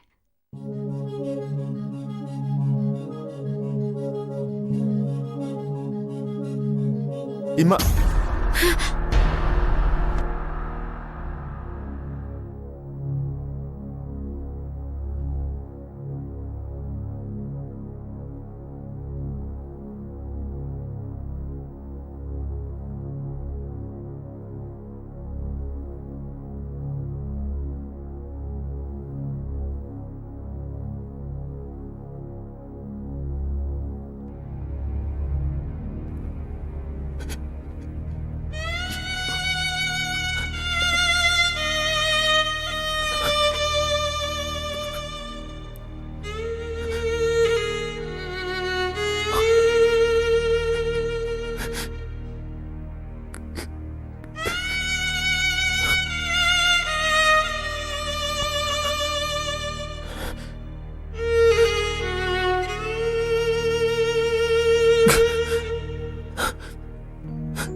엘렉션에시다 야코기 이붕어 공난지부 보드카스트 하이브 따르데 야코기 깜빡 똑고 야 마니 뭐라 깜빡하거든 사사 미팅 머펌 야미 깜빡이 카라카라 각답이야 예 호이네 아주나디 아고이시나 미트기 피야 시행 것이 따르다바 따르가수 아야 마망다 깜빡 많아나봐 일렉션 반대기 기실리니 강디 고 아데기 빅스네 강디 마시 카라 레헬라가 떠봐 ꯑꯁꯤ ꯇꯤꯟꯕꯤꯔꯤꯕ ꯈ꯭ꯋꯥꯏ ꯈꯤꯕꯤꯛꯀꯤ ꯃꯐꯝꯗ ꯑꯩꯅ ꯊꯝꯖꯒꯗꯧꯔꯤꯕꯁꯤ ꯑꯇꯩ ꯀꯩꯁꯨ ꯅꯠꯇꯦ ꯀꯦꯟꯗꯤꯗꯦꯠꯁꯤꯅ ꯍꯥꯏꯔꯤ ꯑꯩꯈꯣꯏꯒꯤ ꯈꯨꯡꯒꯪꯗ ꯇꯨꯔꯦꯜ ꯂꯩꯇꯦ ꯍꯥꯏꯕꯒꯤ ꯀꯩꯁꯨ ꯅꯨꯡꯅꯥꯡꯕ ꯇꯧꯕꯤꯒꯅꯨ ꯇꯨꯔꯦꯜ ꯑꯃ ꯇꯧꯒꯅꯤ ꯑꯍꯥꯟꯕ ꯇꯨꯔꯦꯜ ꯂꯩꯔꯕꯗꯤ ꯊꯣꯡ ꯗꯔꯀꯥꯔ ꯂꯩꯕ ꯃꯐꯝꯁꯤꯡ ꯑꯗꯣ ꯊꯣꯡ ꯁꯣꯏꯗꯅ ꯁꯥꯔꯅꯤ ꯑꯗꯨꯒ ꯍꯧꯖꯤꯛꯁꯦ ꯌꯥꯝꯅ ꯄꯨꯛꯅꯤꯡ ꯅꯨꯡꯁꯤꯕ ꯑꯃꯅ ꯑꯩꯈꯣꯏꯒꯤ ꯃꯅꯤꯄꯨꯔꯗ ꯏꯁꯤꯡ ꯇꯥꯡꯕꯒꯤ ꯐꯤꯕꯝ ꯍꯧꯖꯤꯛ ꯑꯩꯈꯣꯏ ꯁꯃꯁ꯭ꯌꯥꯁꯤ ꯊꯦꯡꯅꯔꯦ ꯑꯗꯨꯅ ꯄ꯭ꯔꯤꯊꯤꯕꯤꯒꯤ ꯑꯣꯏꯅ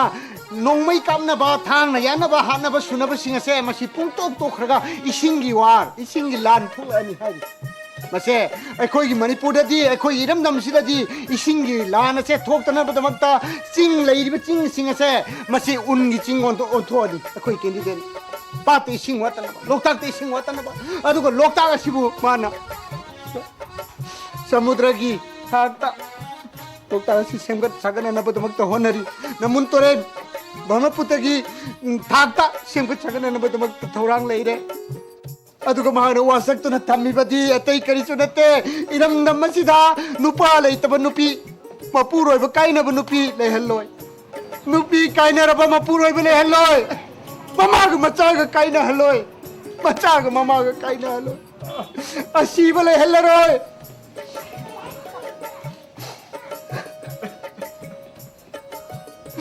ꯂꯩꯕꯥꯛꯁꯤꯗ ꯍꯟꯅ ꯁꯨꯅꯕ ꯂꯩꯍꯜꯂꯔꯣꯏ ꯈꯨꯗꯤꯡꯃꯛ ꯅꯨꯡꯁꯤꯅꯍꯜꯂ ꯑꯩꯈꯣꯏꯒꯤ ꯀꯦꯟꯗꯤꯗꯦꯠ ꯑꯣꯖꯥ ꯀꯣꯡꯅꯥꯟ ꯄ꯭ꯔꯖꯥꯒꯤꯗꯃꯛꯇ ꯑꯋꯥꯕ ꯀꯌꯥ ꯄꯨꯕꯤꯔꯛꯑꯕ ꯑꯋꯥꯕ ꯀꯌꯥ ꯄꯨꯔꯛꯄꯗ ꯁꯔꯨꯛ ꯌꯥꯃꯤꯟꯅꯔꯛꯑꯕ ꯑꯩꯈꯣꯏꯒꯤ ꯎꯌꯥꯟꯃꯌꯨꯝꯒꯤ ꯃꯥꯃ ꯉꯥꯅꯞꯄꯨ ngasi kamera meeting singa mari lena na wa kitang ngang na ba adungai mafam masde meeting tawringai da iram da mirai dai sigi chokhat na ba nungai na buging da wa phaja phaja ngang ngai matam da kongnan bu kari gumba likai sigi mirai khran iho khra sagalaga phar ga pubiraga a jing da makok thugai gi ba matam da I baniam ta gi madu shanti gi iri ꯑꯩꯈꯣꯏ ꯈꯨꯗꯤꯡꯃꯛꯀꯤ ꯃꯍꯨꯠ ꯁꯤꯜꯂꯒ ꯇꯥꯈꯤꯕ E ꯑꯩꯈꯣꯏꯁꯤ ꯀꯣꯡꯅꯥꯟꯒꯤꯗꯃꯛꯇ ꯚꯣꯠꯀꯤ ꯄꯤꯈꯥ ꯂꯥꯛꯆꯔꯤꯕꯅꯤ ꯅꯨꯡꯁꯤꯕꯤꯌꯨ ꯀꯣꯡꯅꯥꯟꯕꯨ ꯀꯣꯡꯅꯥꯟꯅꯕꯨ ꯀꯔꯤꯒꯨꯝꯕ ꯍꯟꯗꯛꯀꯤ ꯚꯣꯠꯁꯤ ꯍꯦꯛ ꯀꯥꯔꯕ ꯃꯥꯅ ꯇꯧꯔꯛꯀꯗꯧꯕ ꯊꯕꯛꯁꯤ ꯃꯄꯥꯟ ꯅꯥꯏꯗ꯭ꯔꯦ ꯑꯩꯈꯣꯏ ꯑꯍꯟ ꯑꯃ ꯑꯣꯏꯅ ꯌꯥꯝꯅ ꯍꯥꯏꯖꯅꯤꯡꯕꯗꯤ ꯑꯍꯜ ꯑꯁꯤ ꯑꯣꯜ ꯑꯦꯖ ꯄꯦꯟꯁꯤꯟꯁꯦ ꯃꯁꯤ ꯑꯍꯟ ꯈꯛꯇꯗ ꯄꯤꯕ ꯅꯠꯇꯕ ꯑꯉꯥꯡꯁꯤ ꯍꯦꯛ ꯄꯣꯛꯂꯛꯄꯗꯒꯤꯅ ꯍꯦꯛ ꯁꯤꯗ꯭ꯔꯤꯐꯥꯎꯁꯦ ꯑꯣꯜ ꯑꯦꯖ ꯄꯦꯟꯁꯤꯟꯁꯦ ꯄꯤꯍꯟꯕꯤꯌꯨ ꯍꯥꯏꯕꯁꯦ ꯃꯁꯤ ꯑꯩꯈꯣꯏ ꯃꯌꯥꯝꯒꯤ ꯃꯉꯣꯟꯗ ꯄ꯭ꯔꯁꯇꯥꯕꯅꯤ ꯊꯥꯡꯒꯠꯂꯤꯁꯦ ꯀꯔꯤꯒꯨꯝꯕ ꯏꯕꯨꯡꯉꯣ ꯀꯣꯡꯅꯥꯟꯁꯤꯅꯕꯨ ꯚꯣꯠꯁꯦ ꯍꯦꯛ ꯀꯥꯗꯅ ꯐꯖꯦꯡ ꯐꯤꯔꯥꯜ ꯊꯦꯠꯇꯅ ꯃꯥꯏ ꯄꯥꯛꯑꯕ ꯁꯟ ꯐꯥꯎꯕꯗ ꯆꯍꯤ 15ꯒꯤ ꯃꯇꯨꯡꯗꯗꯤ old age pension ꯄꯤꯗꯣꯔꯤꯕꯅꯤ 이거 공단부 눈치비요 마키 마카디 군우 예쁘니 군우디 마사 빨라가 꼬이빠이 빠이거든요 아주나 얌상나 중앙자로래 아소나 중 미팅 마파면 얌만이나 가시세 가시기 저먹더디 매야 푸나먹더기 가는데 야탄 나오저리나 나야디 오이나 아두디 아이 공나 할라니 형도 손들 냉비롭고 좀 많이 내는 레이디 무슬림 군다 아코이 매야 뿌라다 그 주절 나도 미고 매야 부르고 거기 그때 한자를 먹게 줬다 매야 와로 비야자 손들 미팅 마파면 나네 나한테 한자를 먹게 매야 와로 비야 또 밀어 먹고 매야 한자를 먹게 마이들 그럼자리 camera meeting अखोई ओजा कोनानबु सौगटपीबा अहल लमन इमाई बिम मयाम खाई पुनमकु अहाम नमक्तदा ओजा कोनानबु सौगटजबा सुरुमंगुलाइन खोइरम अयाम पेते दिल्ली की पार्लियामेंट हाउसदा वांगांग नम मतमदा मारोन थोखिरजि करिगिनो अतोप स्टेट को वांगांग नम मतमदा तुमिल लेरिबसि मनुम करिगिनो anybody to line clear to the this not strategy of the line of the English Aura, Atupa Stena, Lulapumatanda, what is come that from constitution everybody this not art and culture is force. I am Matamda, I quay music machine alone talk from ya, highlight. Oh, yeah, I have the Amusu, ya, whatever in the Jaka Toledo. Hi, I quay law language come the Maramudana, I quay to Milani. Although I quay was a Kunandi, Petribigi. Jagat Kayala Mapumba Kayada, Roll Roy Sunungamani, France Maron, Australia Maron, Adagi India Maron, Adagi Manipuri Maron, Nepali Maron, Adagi Assami Maron, Nagali Maron, all around us of the Gideon educated at Okozakona. Masi Tatana, I could come back to the Tarapinima. How can you what to get that? Nasigi, even Konga Sigi, Gemela meeting a sida, meeting as Pan beginning at the lame with Oliva. Ilka Sigi Halaman like Marupa Jetel quite put Mapu. Young Harba the Kaidojari. Tugalona. Nasigi meeting a Sigi Namaktamaya Tama Lovi Halibu Singusu, Mukasu and the Kaido. Tabak Toram Kayada Migi Leka Sigi Alutala me, Sandreta Yoba. Puki Tora Meta Yoba. Puki Silla Meta Yoba. Puki Sinta Leta Yoba. Young candidate was that Conan. Miamda, boat ki bikya wena. Wahi mga taratang. Miamda, kung gopina na ba damagta, kung nga si candidate, o sa kong nanbo, kausin dyan. Aisha, Miamna, ex-MLA have said, I quite a quick shot. Madam D, I want to get Kari Nupaduna, I want to get him give us a butter. What the head gives it? Aduna. Kuntaro katang hen betu dia. Ex MLA Habib Mota, second MLA na Habib Zikari Kaige. Adu pu yadi. Yada bado hadakti second MLA dudagi. Aisa ex MLA dudagi ex MLA hai dan nabgi tanzado. Mayam hadak si PBO. Adu MLA mapu ina bajok tu mayam sinbiyo. ꯑꯗꯨ ꯑꯣꯏꯇꯥꯔꯗꯤ ꯑꯩꯅ ꯊꯕꯛ ꯇꯧꯕ ꯉꯝꯕ ꯃꯌꯥꯝꯁꯦ ꯃꯌꯥꯝꯗ ꯑꯩ ꯃꯊꯪ ꯇꯧꯖꯒꯦ ꯑꯩꯈꯣꯏꯅ ꯀꯔꯤꯒꯨꯝꯕ ꯂꯥꯏꯕꯛ ꯐꯗꯅ ꯁꯔꯀꯥꯔꯁꯤ ꯁꯦꯝꯃꯛꯄ ꯇꯥꯔꯕꯗꯤ ꯑꯩꯈꯣꯏꯅ ꯄꯥꯝꯖꯔꯤꯁꯦ ꯁꯔꯀꯥꯔꯒꯤ ꯃꯥꯌꯣꯛꯇ ꯄ꯭ꯔꯖꯥ ꯃꯤꯌꯥꯝꯅ ꯏꯁꯇ꯭ꯔꯥꯏꯛ ꯍꯧꯕ ꯕꯟ ꯇꯧꯕ ꯄꯨꯝꯅꯃꯛꯁꯦ ꯃꯁꯤ ꯇꯣꯛꯊꯣꯛꯑꯒ ꯁꯔꯀꯥꯔ ꯑꯩꯈꯣꯏꯅ ꯄ꯭ꯔꯖꯥ ꯃꯤꯌꯥꯝꯒꯤ ꯃꯥꯌꯣꯛꯇ ꯑꯃꯗꯤ ꯀꯔꯃꯆꯥꯔꯤꯁꯤꯡꯒꯤ ꯃꯥꯌꯣꯛꯇ ꯏꯁꯇ꯭ꯔꯥꯏꯛ ꯇꯧꯕ ꯁꯤꯅꯤ ꯑꯩꯈꯣꯏꯅ ꯄꯥꯝꯖꯔꯤꯁꯦ ꯀꯔꯝꯍꯥꯏꯅ ꯇꯧꯕ ꯏꯁꯇ꯭ꯔꯥꯏꯛ ꯃꯈꯣꯏꯅ ꯇꯣꯂꯣꯞ ꯍꯦꯟꯒꯠꯂꯨ ꯍꯥꯏꯅ ꯏꯁꯇ꯭ꯔꯥꯏꯛ ꯇꯧꯔꯛꯄꯗ ꯑꯩꯈꯣꯏꯅ ꯑꯣꯟꯁꯤꯜꯂꯒ ꯏꯁꯇ꯭ꯔꯥꯏꯛ ꯑꯃꯅ ꯊꯛ ꯍꯥꯏꯖꯟꯕ ꯇꯣꯂꯣꯞ ꯍꯦꯟꯒꯠꯂꯨ ꯍꯥꯏꯔꯕꯗꯤ ꯊꯕꯛ ꯍꯦꯟꯒꯠꯂꯨ ꯅꯣꯏ ꯊꯕꯛ ꯁꯨꯒꯗꯕꯅꯤ ꯑꯇ ꯍꯥꯏꯕ ꯑꯩꯈꯣꯏꯅ ꯄꯥꯝꯖꯔꯤꯁꯦ ꯀꯅꯥꯒꯨꯝꯕꯅ ꯑꯗꯨꯒꯤ GEC ꯁꯦꯝꯗꯅ ꯀꯔꯤꯒꯨꯝꯕ ꯏꯁꯇ꯭ꯔꯥꯏꯛ ꯊꯦꯡꯅꯔꯛꯄ ꯃꯇꯝꯗ ꯑꯩꯈꯣꯏꯅꯁꯨ GECꯒꯤ ꯃꯥꯌꯣꯛꯇ ꯊꯕꯛ ꯑꯗꯨꯕꯨ ꯇꯧꯅꯅꯕꯒꯤꯗꯃꯛꯇ ꯑꯍꯦꯟꯕ ꯍꯦꯛꯇ ꯄ꯭ꯔꯦꯁꯔ ꯄꯤꯕ ꯑꯗꯨꯅ ꯑꯩꯈꯣꯏꯅ ꯄꯥꯝꯖꯔꯤꯁꯦ ꯌꯦꯡꯕꯤꯌꯨ ꯂꯩꯄꯥꯛ ꯑꯁꯤ ꯁꯥꯟꯇꯤ ꯀꯟꯅꯕ ꯑꯩ ꯍꯣꯠꯅꯖꯒꯦ ꯂꯩꯄꯥꯛ ꯑꯁꯤꯗ ꯄꯥꯔꯒꯨꯝꯁꯦ ꯈꯨꯡꯒꯪ ꯑꯁꯤꯗ ꯄꯥꯁꯦ ꯈꯨꯡꯒꯪ ꯑꯁꯤꯗ ꯄꯥꯕ ꯃꯇꯝꯗ ꯈꯨꯡꯒꯪ ꯑꯁꯤꯗ ꯀꯌꯥꯝ ꯁꯥꯊꯤꯕ ꯊꯧꯗꯣꯛ ꯀꯌꯥ ꯊꯣꯛꯈ꯭ꯔꯦ ꯌꯦꯡꯉꯣ ꯂꯝꯗꯝ ꯑꯁꯤꯗꯒꯤ ꯑꯐꯕ ꯃꯤꯑꯣꯏ ꯑꯃ ꯄꯨꯊꯣꯛꯅꯕ ꯍꯣꯠꯅꯕꯗ ꯀꯌꯥ ꯋꯥꯅ ꯄꯨꯊꯣꯛꯈ꯭ꯔꯦ ꯄꯨꯂꯤꯁ ꯑꯣꯐꯤꯁꯥꯔ ꯑꯃ ꯇꯔꯛ ꯑꯣꯏꯗꯅ ꯍꯧꯖꯤꯛ ꯂꯩꯖꯔꯤꯕ ꯄꯥꯔꯤꯅ ꯄꯨꯂꯤꯁ ꯑꯣꯐꯤꯁꯥꯔ ꯃꯅꯤꯄꯨꯔ ꯁꯤꯟ ꯊꯨꯡꯅ ꯐꯥꯎꯕ ꯂꯩꯔꯤꯁꯤ ꯈꯨꯡꯒꯪ ꯑꯁꯤꯗꯒꯤꯅꯤ ꯍꯧꯖꯤꯛ ꯃꯅꯤꯄꯨꯔꯒꯤ ꯑꯐꯕ ꯄꯨꯂꯤꯁ ꯑꯣꯐꯤꯁꯥꯔ ꯑꯗꯨ ꯃꯥ ꯑꯣꯏꯗꯅ ꯂꯩꯔꯦ ꯑꯗꯨꯕꯨ ꯃꯥꯒꯤ ꯄꯨꯂꯤꯁ ꯑꯣꯐꯤꯁꯥꯔ ꯑꯣꯏꯔꯦ ꯃꯥꯁꯦ ꯃꯥꯏ ꯄꯥꯛꯑꯦ ꯍꯥꯏꯕꯒꯤ ꯍꯔꯥꯎꯅꯤꯡꯉꯥꯏ ꯀꯔꯤ ꯂꯩꯔꯤ ꯃꯃꯥꯁꯨ ꯃꯐꯝ ꯃꯔꯥꯡ ꯏꯈꯪ ꯈꯪꯗꯅ ꯃꯌꯨꯝꯗ ꯅꯣꯡꯃꯩꯅ ꯀꯥꯞꯇꯅ ꯁꯛꯈꯪꯗꯕꯅ ꯍꯥꯠꯄꯅꯦꯅ ꯕꯗꯅꯥꯝꯗ ꯑꯗꯨꯝ ꯂꯣꯏꯈ꯭ꯔꯦ ꯃꯄꯥꯁꯨ ꯆꯍꯤ ꯈꯔꯒꯤ ꯃꯃꯥꯡꯗ ꯂꯪꯐꯩꯗ ꯁꯛꯈꯪꯗꯕꯁꯤꯡꯅ ꯅꯣꯡꯃꯩ ꯀꯥꯞꯇꯅ ꯍꯥꯠꯂꯝꯃꯦ ꯍꯥꯏꯗꯅ ꯃꯃꯥ ꯃꯄꯥ ꯄꯨꯟꯅ ꯃꯥꯡꯈꯤꯕꯗꯒꯤ मागी पुंसीसे अफब ऑफिसर मोइरबसु नुंगाइबम खंगदन लेरिदना मसी खुदिमकसे अफब राजनीति अफब शासन अमा दरकार लई मदुद खक्तदा लैपाकसे तंगदु लैताब ngमगदुरिबनी हाइबसे आई म्याम फमदा थमजरगा मतंग सिदा आई टेंशन जगे आई बमुक्तंग नि म्याम नुसिबियु नुसिबिरो मतुंग सोइदम कि बियांग लमन सिंगजे आबा फमदि थमजरगा लोइसनजेरी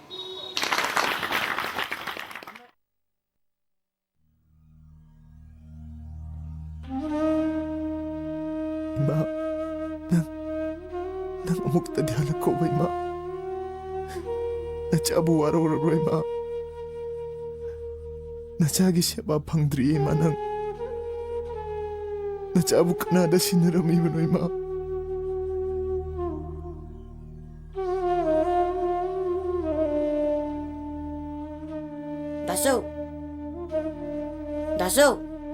Daso, saslo.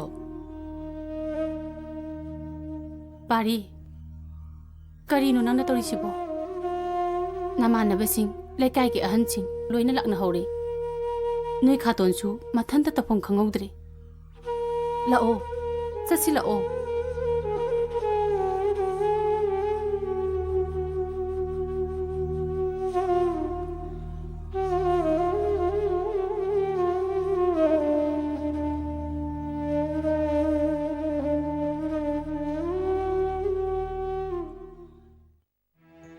Nini nang chaturaba? Zakiroi. Nungsiye. Janga si lao. Pari, lao ko. Hui numsa. Piroi loi ramina. Nang di laroi ne. Ngasi dum jalatro. Jalan. Kaidonge mo halak diba? Hai bungamdi. Lan migi punchi ni. Ima baba na thamamba. Nang yumdong po asinati. Nang mungay na laygani. Nungsi. Ay gitong base. Ngasi December ka naman. Ay punsigi mo laktap siya. Jangan slow.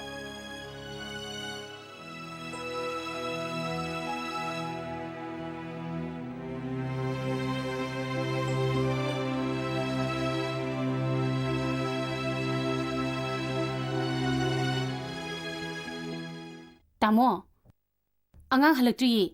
Ha, hujung po ngang laktriye ba? Pungsidi ayaw rin he.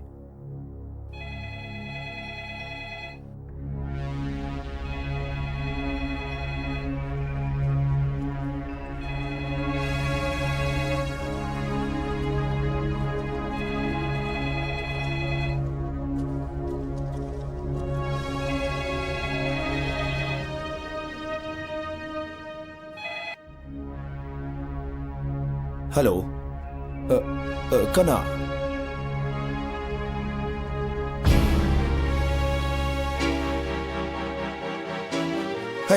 안강 봐그노. 안강 뭐 하는 거노? 안강 그대로게. 할로. 할로. 말림 대박 그대로게. 말림 토이부터 샤캉다바 샤캉다바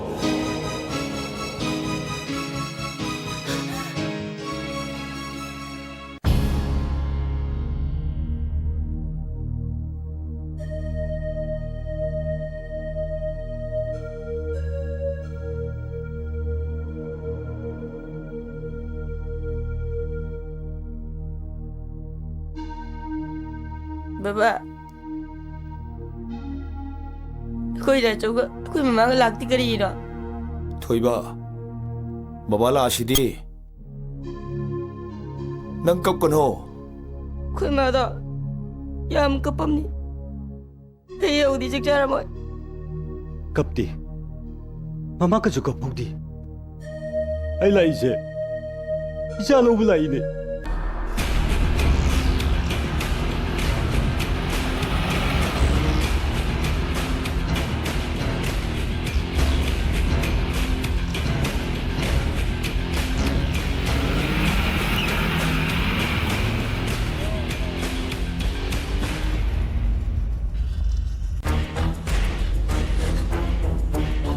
그다음에 이 부도시야. 그다음에 우리가 이 부도시. Baba. 토이바. Baba. 토이바. Baba. Baba lại chết kia đâu.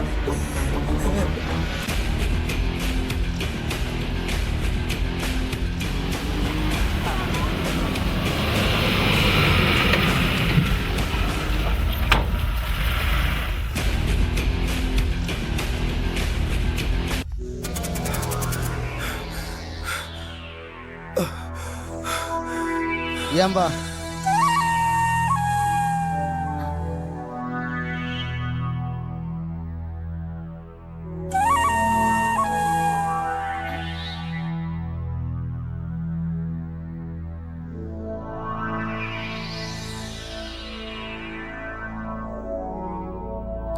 hꯧzik fauba nangi mi laktibra? ꯑꯩꯒꯤꯅꯤ ꯍꯥꯏꯕꯗ ꯑꯩꯒꯤ ꯅꯨꯄꯤ ꯅꯠꯇꯅ ꯀꯅꯥꯁꯨ ꯂꯩꯇꯦ ꯅꯈꯣꯏꯅ ꯍꯥꯏꯔꯤꯕ ꯁꯦꯟꯐꯝ ꯑꯗꯨꯗꯤ ꯑꯩꯅ ꯐꯥꯎꯕ ꯄꯤꯕ ꯉꯝꯗꯦ ꯁꯦꯟ ꯄꯣꯔꯛꯇ꯭ꯔꯕꯗꯤ ꯅꯄꯥ ꯅꯆꯥ ꯁꯤꯕ ꯇꯥꯕ ꯃꯁꯤꯒꯨꯝꯕ ꯊꯕꯛꯁꯦ ꯃꯍꯩ ꯇꯝꯖꯔꯤꯕ ꯁꯥꯇ꯭ꯔꯁꯤꯡꯗꯗꯤ ꯃꯁꯤ ꯌꯥꯎꯍꯟꯕ ꯐꯠꯇꯦ ꯑꯉꯥꯡꯁꯤꯡꯕꯨ ꯍꯤꯔꯝ ꯑꯃꯠꯇꯗ ꯚꯤꯛꯇꯤꯃꯥꯏꯖ ꯇꯧꯕꯤꯐꯝ ꯊꯣꯛꯇꯦ ꯌꯥꯝꯕ ꯑꯩꯈꯣꯏꯅ ꯇꯧꯔꯤꯕꯁꯦ ꯌꯥꯝꯅ ꯎꯁꯤꯠꯄꯤꯗ꯭ꯔꯤꯕꯁꯤ ꯀꯔꯤꯒꯤꯅꯣ ꯂꯥꯏꯔꯤꯛ ꯌꯥꯝꯅ ꯍꯩꯕ ꯑꯥꯏꯟ ꯌꯥꯝꯅ ꯈꯪꯕꯩ ꯋꯥꯔꯣ ꯇꯤꯟ ꯀꯥꯡ ꯃꯔꯛꯇ ꯂꯝꯂꯛꯀꯤ ꯖꯤꯕꯁꯤꯡꯒꯤ ꯃꯔꯛꯇ ꯂꯩꯔꯤꯕꯁꯦ ꯑꯩꯈꯣꯏ ꯈꯛꯇꯒꯤ ꯅꯠꯇꯦ ꯏꯌꯥꯝꯕ ꯈꯣꯏꯒꯤꯁꯨ ꯌꯥꯎꯔꯤꯕꯅꯦ ꯆꯨꯝꯃꯤ ꯑꯩꯈꯣꯏ ꯄꯨꯝꯅꯃꯛꯀꯤ ꯍꯣꯠꯅꯕꯤꯔꯤ ꯍꯥꯏꯕꯁꯦ ꯑꯩ ꯈꯪꯉꯤ ꯑꯗꯨꯕꯨ ꯗꯣꯅꯦꯁꯟ ꯍꯥꯏꯕꯒꯤ ꯃꯍꯨꯠꯇ ꯗꯤꯃꯥꯟ ꯀꯧꯕ ꯑꯆꯧꯕ ꯁꯦꯟꯐꯝꯗꯤ ꯑꯩ ꯄꯤꯕ ꯉꯝꯖꯗꯦ ꯁꯦꯟ ꯄꯤꯕ ꯉꯝꯗꯕ ꯃꯤ ꯀꯌꯥ ꯁꯛꯈꯪꯗꯕꯁꯤꯡꯅ ꯍꯥꯠꯇꯣꯛꯄꯤꯈ꯭ꯔꯦ ꯑꯗꯨꯕꯨ ꯍꯔꯥꯎ ꯍꯔꯥꯎ ꯁꯦꯟ ꯄꯤꯅꯔꯛꯇꯕꯗꯤ ꯅꯣꯡꯃ ꯅꯣꯡꯃꯒꯤ ꯍꯦꯟꯒꯠꯂꯛꯂꯤ ꯃꯁꯤꯒꯤ ꯃꯔꯝ ꯑꯣꯔꯒꯅꯥꯏꯖꯦꯁꯟ ꯃꯥꯜꯍꯟꯕꯁꯤꯡꯅ ꯈꯟꯊꯕ ꯃꯇꯝ ꯑꯗꯨ ꯌꯧꯔꯦ ꯁꯤꯌꯥ ꯑꯥꯔꯒꯨꯃꯦꯟꯅꯤꯅꯦ ꯑꯩꯈꯣꯏꯕꯨ ꯒꯨꯟꯗꯥ ꯍꯨꯔꯥꯟꯕ ꯑꯣꯏꯅ ꯎꯕꯒꯤ ꯋꯥꯅꯤꯅꯦ ꯅꯪꯅ ꯑꯈꯪ ꯑꯍꯩ ꯌꯥꯝꯅ ꯁꯥꯔꯕꯗꯤ ꯑꯩꯈꯣꯏ ꯁꯦꯟ ꯐꯪꯗꯕ ꯌꯥꯗꯦ ꯅꯄꯥ ꯅꯆꯥ ꯑꯅꯤꯃꯛ ꯀꯥꯞꯊꯣꯛꯄ ꯇꯥꯔꯦ Baba! Baba! 말렘 토이바! Baba! 빨리 뭐 품이거라! Baba!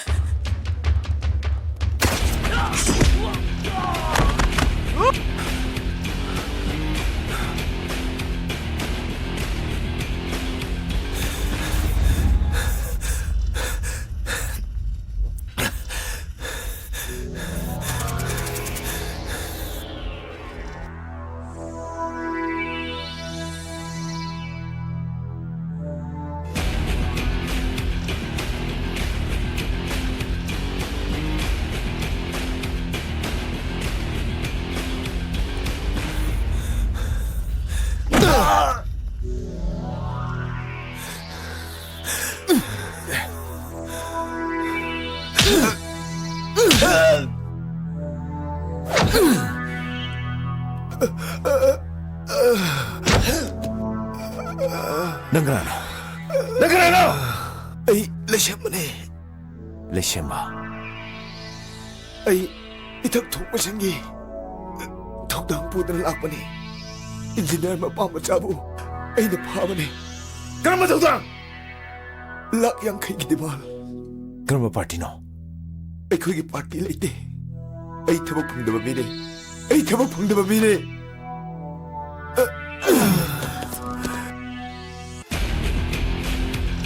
마렌!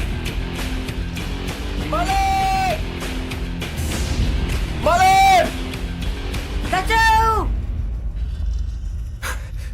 마렌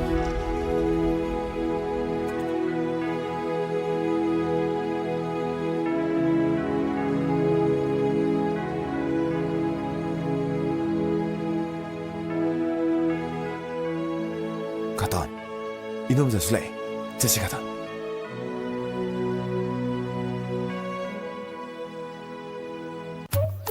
샤, 엉터 상자라게. 쌍얼라 방천 말도 탈라그래 아이는 너희 오늘 아이시 깎게노 하이 샤, 아이슈 방선 ꯃꯐꯝꯗꯒꯤ ꯇꯥꯟꯅꯖꯔꯛꯏꯅꯤ. 하루 그래 하루 ꯁꯥꯔ ꯑꯩ ꯇꯤꯀꯦꯠ ꯈꯔ ꯁꯥꯔꯗ ꯌꯣꯟꯖꯒꯦꯅ ꯂꯥꯛꯆꯔꯤꯅꯤ.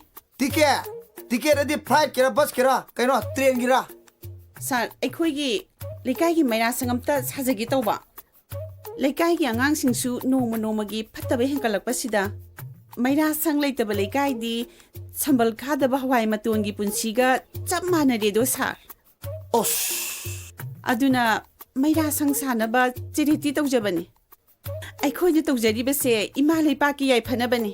ꯁꯥꯔꯗꯤ ꯇꯤꯀꯦꯠ ꯌꯣꯟꯕꯗ ꯌꯥꯝ ꯅꯨꯡꯉꯥꯏ ꯍꯥꯏꯅꯁꯨ ꯇꯥꯖꯩꯗꯣ ꯁꯥꯔ. ꯑꯩꯁꯦ ꯅꯣꯏꯅ ꯇꯤꯀꯦꯠ ꯌꯣꯟꯕ ꯌꯥꯝ ꯅꯨꯡꯉꯥꯏꯕ ꯃꯟꯇ꯭ꯔꯤ ꯀꯥꯏꯅ ꯃꯃꯤꯡ ꯆꯠꯂꯝꯅꯤꯅꯦ. ꯅꯨꯡꯉꯥꯏꯔꯦꯗ. ꯅꯣꯏ ꯇꯤꯀꯦꯠ ꯌꯣꯟꯕ ꯀꯥꯡꯕꯨꯁꯤꯡꯁꯦ ꯅꯃꯥ ꯂꯩꯄꯥꯛ ꯅꯨꯡꯁꯤꯕ ꯉꯥꯛꯇ ꯑꯣꯏꯔꯦꯅꯦ. ꯁꯥꯔ ꯑꯩꯈꯣꯏ ꯂꯣꯏꯅꯃꯛ ꯏꯃꯥ ꯂꯩꯕꯥꯛ ꯅꯤꯡꯉꯨꯅꯕ ꯍꯥꯏꯗꯨꯅ ꯏꯁꯣꯔꯅ ꯊꯥꯔꯛꯄꯅꯤ. ꯀꯌꯥ ꯐꯖꯈ꯭ꯔ ꯋꯥꯐꯝꯅꯣꯅꯦ. ꯐꯖꯩꯕꯤ ꯅꯪꯗꯨꯗꯤ. ꯀꯔꯤꯅꯣ ꯁꯥꯔ? ꯇꯤꯀꯦꯠ ꯈꯔꯒꯤꯗꯃꯛ ꯑꯗꯨꯛ ꯌꯥꯝ ꯄꯩꯊꯣꯛꯄꯤꯔꯤꯗꯨꯕꯣ. ꯌꯣꯟꯕꯤꯗ꯭ꯔꯁꯨ ꯌꯥꯏ. ꯚꯣꯠ ꯀꯨꯏꯗ꯭ꯔꯦꯗꯅ. ꯉꯥꯏꯈꯣ. ꯐꯝꯃꯨꯅꯦ. ꯅꯪꯕꯨ ꯑꯩ ꯀꯦꯟꯗ꯭ꯔ ꯃꯤꯔꯅꯦ? ꯀꯩꯅꯣꯅꯦ ꯁꯥꯔ? 에젠 오이크리두부 까우비려브로 살. 아이세 렉동 쿤기 사나림비니 사나림비. 야, 아유 말레네. 아이마 뭐지 사나림비니네 사나림비. 닝지게. 살기다막다 미가 삼포이나 기바두부 까우비려브로 살. 낭네 삼포이나 기브도. 하요 낭 띠게 깨너. 얌데다 살. 리싱 따라 각덕이니. 예. 리싱 따라. 얌브레니 살. 예, 얌데다. 낭는 와기도 하르디 얌데다. 뭘 꾸이드레 과. 얌데. 뭘 꾸이드레. 이 야래. 야, 티켓 부도라누 티켓는 방로 탈래. 야래. 똥포! करी तकबीगदबनो sir 시 똥포 거우니. 아이기 ngamdang ni madi. Pitong pisan mana mangame piaro ni. Ta 똥포 리싱 따라 로라. 누가이제리 살. 아이 뭐 욕작하게 살. 살로코. 볼 kuidrom니코. 밥 타오코.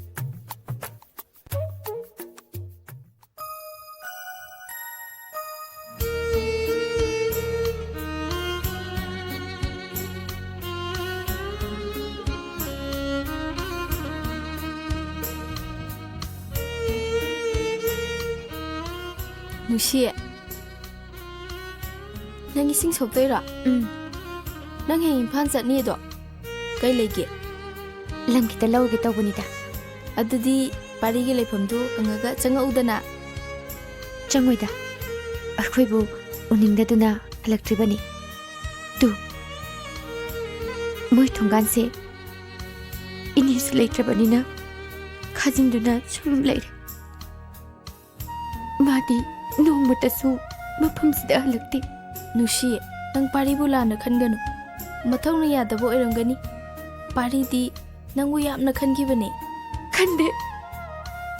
ꯃꯥꯅ ꯑꯩꯕꯨ ꯀꯔꯤꯃꯇ ꯈꯟꯗꯦ. ꯑꯩꯗꯤ ꯃꯇꯤꯛ ꯆꯥꯗꯕꯤꯅꯤ. ꯃꯥꯅ ꯑꯩꯕꯨ ꯀꯔꯤꯃꯇ ꯅꯤꯡꯁꯤꯡꯕꯤꯔꯝꯃꯣꯏ.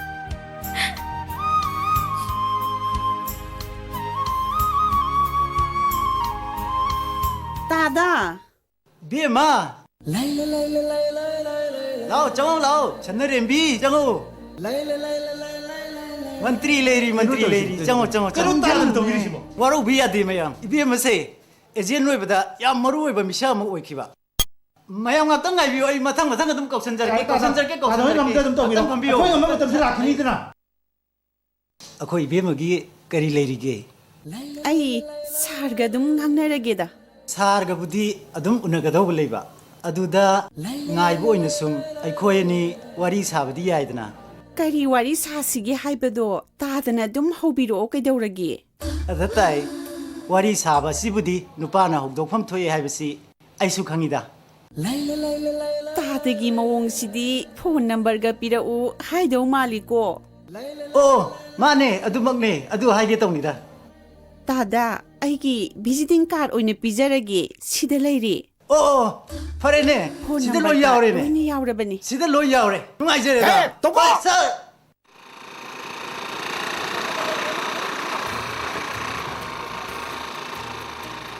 Ninushi, Malem, wa kamu?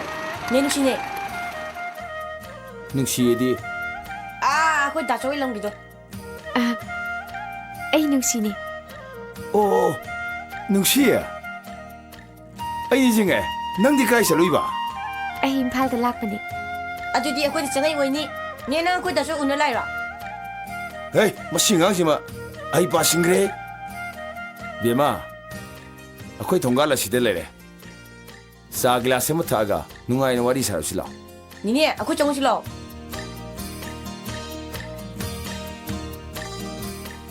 Malaya, si. Ore noy daso bala aga piu ko. Asa po siyaw pani nangga samino. Nini, ay nanduwa mahay na. Kay no hayo ne. Ay nangwanda, itay makaw gina. Sir, ay buko bibra sa? Yes. Noy daso bala po adumay na kaw haybra ne. Ma di mari mitag minggaw kasi kiyang kang buti da. Ay siyong koni mo kanida, ya bro. Ado, noy daso bala po kyan tingni he khalaki. matam kuirabaki mamangda sikiba nobingi case nangna paikana bo honoribdo khudakta tokadamni Sir, lekidraba nobin ay gipani. Ipabu karamna kanana, karigidamakta hatkibono haiba hauji phobu khangma ngamdri. arabu wafam yawbadigi case ado namsin kibani masilaiba ki wani leiba kai ga dable rabdi lanai gi wafam namsin bai bise sarkar ko kidi chap chap phiremni khangra Baba da phone ton kya? Baba! Telepon tauge Case asi sarna khangbire sinini. Sarna khangbiragadi miyamda sena sengdopiro. Aisu case asida matam manghanjaning desa. case ado laitrabani madu hinkatna bo honabada nangi afabo oroi ꯑꯩꯈꯣꯏ ꯂꯣꯏꯅꯃꯛ ꯄꯥꯎꯕꯨꯗꯤ ꯏꯐꯥꯎ ꯐꯥꯎꯅꯔꯕꯅꯤ shut up nang ai thakta wanga bu kyam pame nang ai gi mayok ta thabak to bong udra nobin shakhang da busina hat ki bani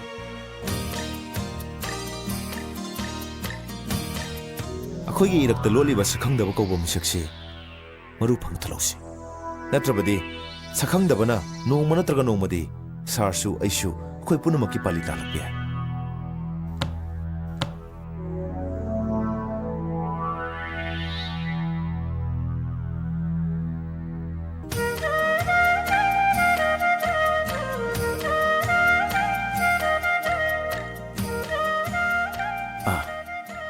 Uncle, ngasi di thengi ay hankrage.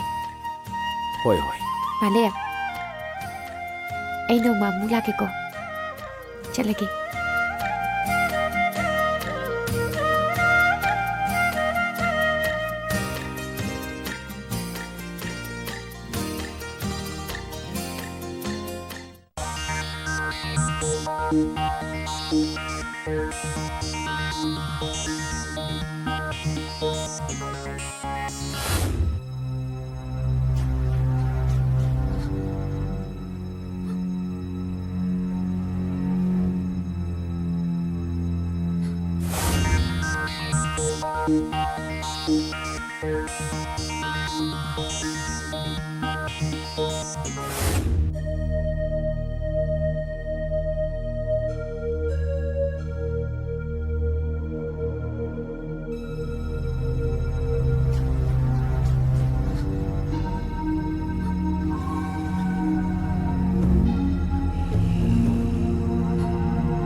Don't worry, my friend.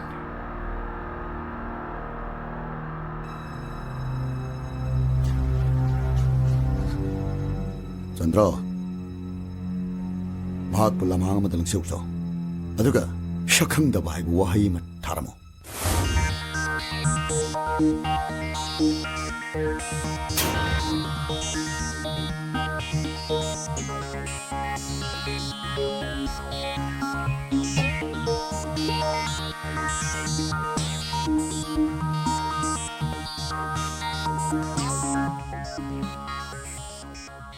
Lekhidraba, aigi mohari oramba nabing ni masra pari, nasidi DSP oire. Maduda, tikada ning dore bagi kari chingna ningai legi. Chingnaru de bagi maram leite ni saib. SP na matam kui na namsinu thamkraba. Case to file, DSP ki makuta lekre. Aigi tawbang amba sakti, tikada na khambiram natro. Mi bhato laga. Sakhang da bhai ba maming thonjelaga, kayam kui lo pangam gidage. Mai bu phina kayam kui lo kuptu thamngam gidage saib. DSP pari si kupsili bisibu. Sakthek pangamba mai ni sinine. Mai olaba mabo. Shakang da basingna kaptho han bataredra.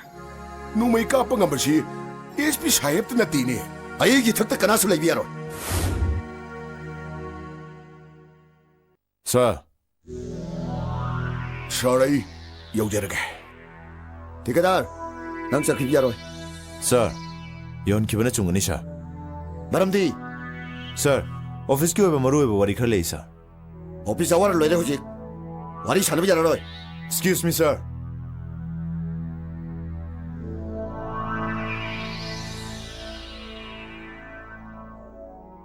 Sir, aigi ipa mori nobin. Kanan hali sir. Wang dogi pakhumdi kota hangadaba. Court yobidraba file achi police department da kuina namsinduna leirene sir. Madoi khangde. Khangde abiganu sir. File achi bu namsingkro. Masibu mangkro haiba sana personally iba letter am sure sir. Hey! Sir! Sir!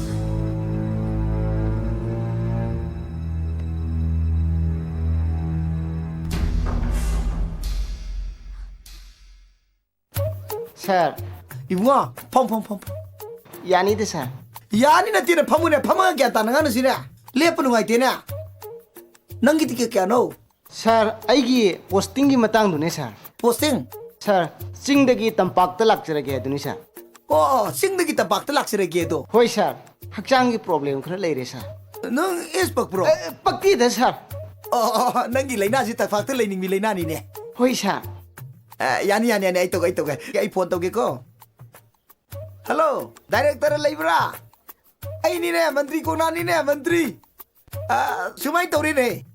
Sing de leiriba karmasari sing se. Moina phangiba tolop tu dagi tangkha ma hakalaga sing de dum leip tare. Tampakta leijariba sing sina moina phangiba tolop tu dagi tangkha ma kaktharaga leiba tare ko. Sing de leiriba karmasari sing se makoi de khara wajabani na. Tang amada tang ana pigadaba moi tolop se khangedra. Tampakta leijari kambu jingina moidi nungai jarami na ko. Tha taruk tere punjalaga sahi da amoni phangala loire ne ko ha. Koi meeting phating loi ne kaim singna no. Ye ai ji kachan minister ne ai to roi dro. Oh adune to. Oda tholo ko yare ko ba tare ko.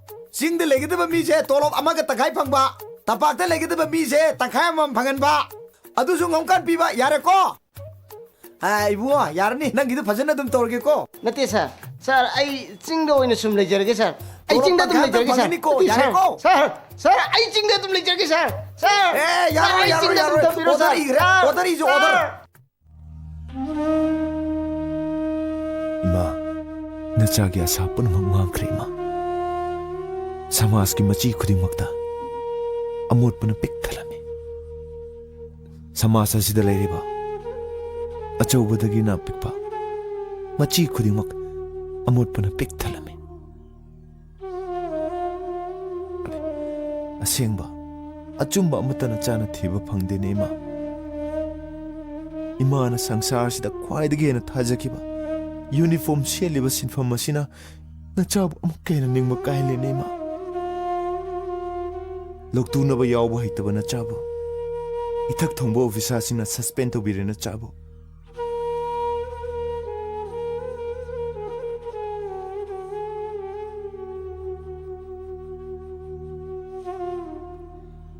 daso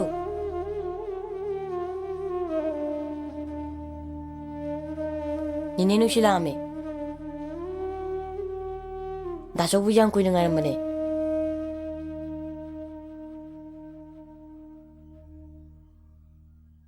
daso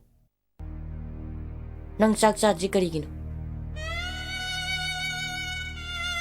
nang na sa dadi ay ju suksa saro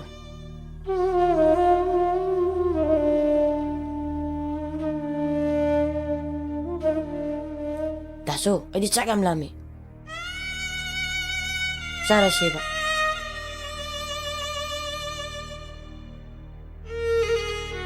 daso she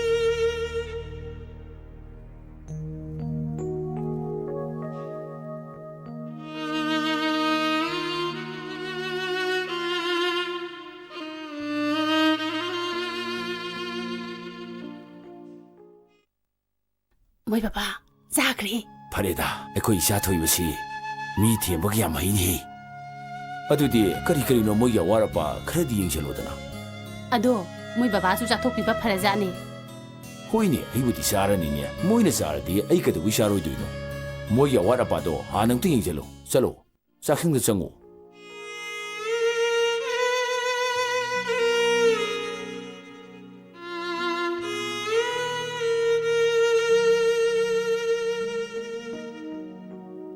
karigino pari bu suspend toriba mana kari lalu rabjano ne ai mantri koknani manaka chatuna tana dabayati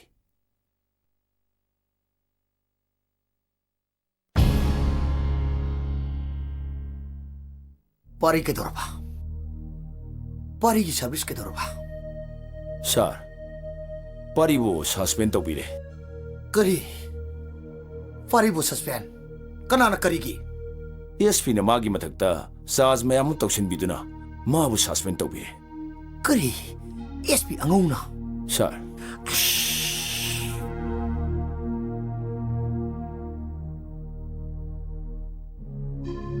ai shemunage ai to yam nungajere sir sir dudi pare yoro hey topo ai shem sake torang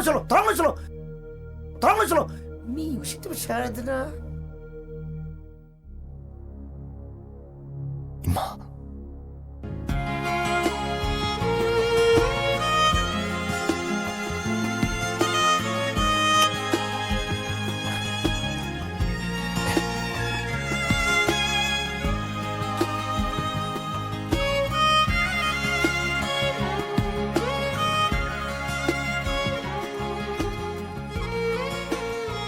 pambirakan nuksidejo hey dasau do kada wishoy no dasau la kani dasau no masoi la kani nang literally ay kana ngokin jinay ba telepon na minang kialani Mina, maya milita bi macha, maya milita macha. Ano?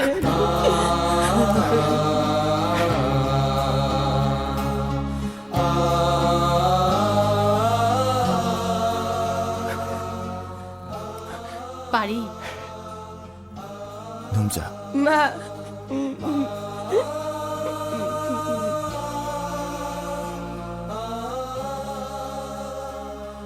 ꯅꯪꯒꯤ ꯊꯕꯛ ꯍꯟꯖꯤꯟꯅꯕ ꯅꯪꯒꯤ ꯈꯨꯔꯥꯇꯣꯟꯅ ꯀꯟꯅ ꯍꯣꯠꯅꯔꯤ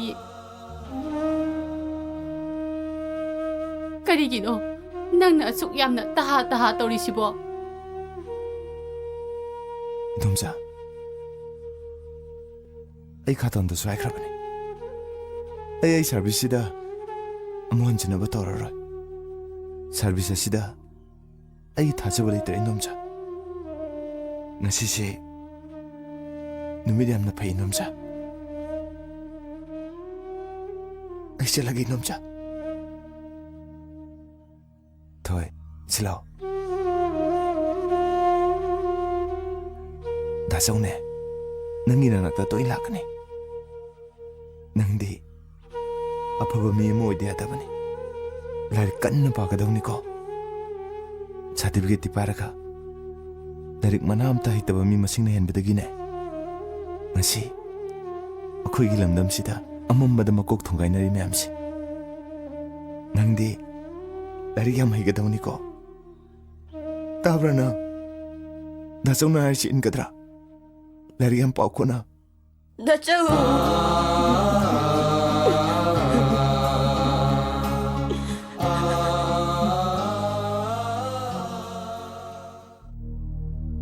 Oh, sir.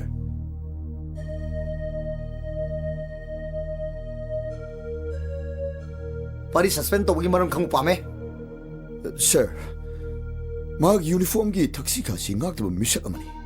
ꯃꯊꯛ ꯊꯣꯡꯕ ꯑꯣꯐꯤꯁꯥꯔꯗ challenge ꯇꯧꯕ ꯍꯥꯏꯕꯁꯤ ꯃꯥꯒꯤ ꯈ꯭ꯋꯥꯏꯗꯒꯤ ꯆꯥꯎꯕ ꯃꯔꯥꯅꯤ, ꯁꯔ. ꯑꯩ ꯄꯥꯔꯤꯒꯤ ꯃꯔꯥꯟ ꯈꯪꯕ ꯄꯥꯝꯃꯦ. ꯁꯔ, ꯑꯩꯅ ꯍꯥꯏꯖꯔꯤꯕꯁꯤꯡꯗꯨ ꯄꯥꯔꯤꯒꯤ ꯃꯔꯥꯜꯁꯤꯡꯅꯤꯅꯦ, ꯁꯔ. Shut up! ꯅꯪ ꯗꯤꯁꯤꯄ꯭ꯂꯤꯟ ꯀꯌꯥꯝ ꯂꯩꯃꯤꯅꯣ? ꯅꯪꯒꯤ ꯑꯦꯇꯤꯆꯨꯗ ꯆꯞ ꯆꯥꯅ ꯈꯪꯃꯤꯅꯤꯅꯦ. ꯅꯪꯅ ꯄꯥꯔꯤꯕꯨ ꯁꯁꯄꯦꯟ ꯇꯧꯅꯕ ꯏꯈꯠꯄ ꯉꯝꯕꯒꯨꯝ, ꯅꯪꯅ ꯃꯔꯥꯟ ꯀꯌꯥ ꯄꯤꯁꯟꯕ ꯉꯝꯕꯒꯨꯝ, ꯅꯪꯒꯤ ꯅꯊꯛꯇ ꯑꯩꯅ ꯀꯔꯤꯒꯨꯝꯕ ꯈꯔ ꯇꯧꯕ ꯉꯝꯃꯦꯁꯦ ꯅꯪ ꯈꯪꯕ ꯅꯠꯇ꯭ꯔꯣ? ꯇꯧꯂꯥ! ꯑꯆꯨꯝ ꯃꯔꯥꯟꯒꯤ ꯕꯤꯆꯥꯔꯒꯤꯗꯃꯛꯇ ꯕꯤꯆꯥꯔ ꯂꯣꯏꯁꯪ ꯂꯩꯕꯅꯦ. ꯄꯥꯔꯤꯅ ꯃꯊꯛ ꯊꯣꯡꯕ ꯑꯣꯐꯤꯁꯥꯔꯗ ꯀꯌꯥꯝ ꯀꯥꯏꯒꯦ ꯍꯥꯏꯕꯁꯦ ꯀꯣꯔꯠꯀꯤ ꯗꯣꯛꯇ ꯌꯦꯡꯅꯕ ꯇꯥꯔꯦꯅ, ꯍꯥ? ꯑꯩ ꯆꯠꯂꯦ.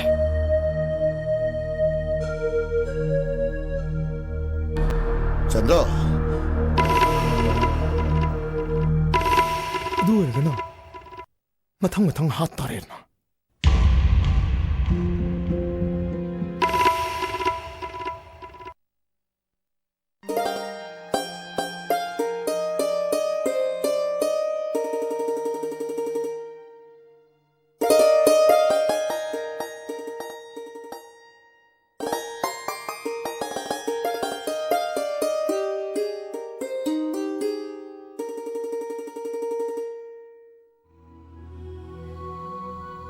ꯕꯦꯡꯛꯇ ꯏꯁꯥꯒꯤ ꯑꯦꯀꯥꯎꯟꯠ ꯑꯃ ꯍꯥꯡꯗꯣꯛꯑꯝꯃꯦ. ꯂꯨꯄꯥ ꯂꯥꯛ 50ꯒꯤ ꯕꯦꯂꯦꯟꯁ ꯌꯥꯎꯔꯕ ꯏꯁꯥꯒꯤ ꯄꯥꯁꯕꯨꯛꯅꯤ. 이비마. ꯁꯦ, ꯄꯥꯏꯁꯜꯂꯨꯁꯦ.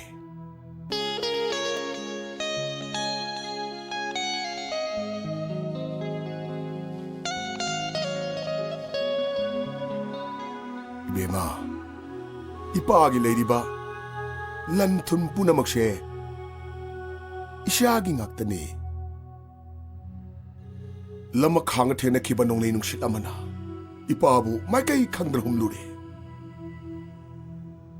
ꯃꯗꯨꯅꯅꯦ ꯂꯥꯟꯖꯗ꯭ꯔꯕ ꯄꯥꯔꯤ ꯃꯃꯥ ꯃꯆꯥꯕꯨ ꯑꯩꯒꯤ ꯃꯤꯠꯁꯤꯗ ꯌꯦꯡꯅꯕ ꯑꯃ ꯑꯣꯏꯅ ꯎꯈꯤꯕꯗꯣ. ꯏꯁꯥꯇꯅ ꯑꯆꯨꯝꯕꯗꯨꯗ ꯂꯦꯞꯈꯤ.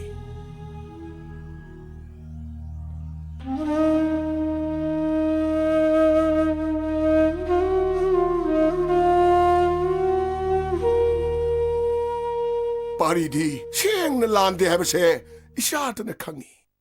ꯕꯕꯥ. ꯍꯦ, ꯏꯁꯥꯒꯤ ꯄꯨꯛꯅꯤꯡ ꯏꯄꯥꯅ ꯈꯪꯉꯤꯅꯦ. ꯄꯥꯔꯤꯗꯣ ꯏꯝꯐꯥꯜꯗꯒꯤ ꯂꯥꯛꯑꯦ ꯍꯥꯏꯗꯅ ꯉꯥꯡ ꯃꯌꯥꯝ ꯉꯥꯡꯅꯍꯧꯋꯤꯅꯦ. ꯅꯅꯦꯁꯨ ꯂꯩꯇ꯭ꯔꯕꯅꯤꯅ ꯃꯥ ꯃꯊꯟꯇ ꯏꯉꯥꯎ ꯉꯥꯎꯔꯝꯃꯅꯤ. ꯅꯪ ꯆꯠꯂꯣ, ꯃꯥꯒꯤ ꯑꯋꯥꯠ ꯑꯄꯥ ꯀꯔꯤ ꯀꯔꯤꯅꯣ ꯑꯝꯇ ꯌꯦꯡꯁꯤꯟꯕꯤꯔꯨꯆꯣ.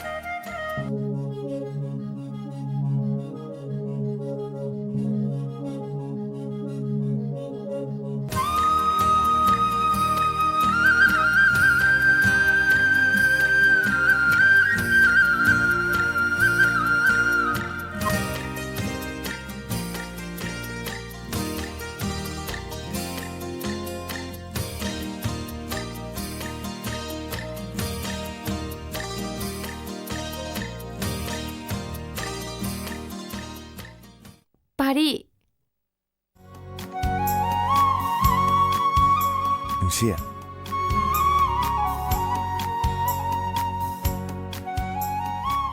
ꯅꯪꯒꯤ ꯐꯨꯔꯤ ꯑꯃ ꯂꯩꯔꯛꯄꯅꯦ. ꯐꯨꯔꯤꯠꯇꯤ ꯂꯩꯕꯤꯔꯛꯇ꯭ꯔꯁꯨ ꯌꯥꯏ.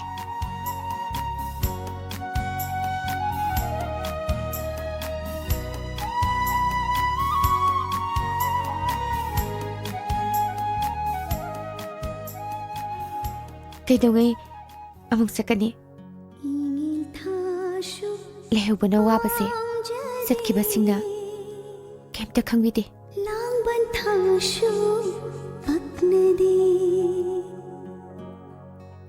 ꯑꯩ ꯏꯝꯐꯥꯜꯗ ꯑꯃꯨꯛ ꯍꯟꯅ ꯍꯜꯂꯔꯣꯏ ꯅꯨꯡꯁꯤ. ꯏꯄꯥꯅ ꯊꯝꯕꯤꯔꯝꯂꯤꯕ ꯏꯃꯥꯅ ꯋꯥꯅ ꯁꯦꯟꯅꯖꯔꯝꯕ ꯏꯪꯈꯣꯜꯁꯦ ꯉꯁꯤ ꯊꯥꯗꯣꯛꯇꯨꯅ ꯑꯩ ꯑꯃꯨꯛ ꯍꯟꯅ ꯆꯠꯂꯔꯣꯏ. ꯅꯪꯒꯤ ꯊꯕꯛꯇꯤ? ꯑꯩ ꯊꯕꯛ ꯇꯣꯛꯑꯦ.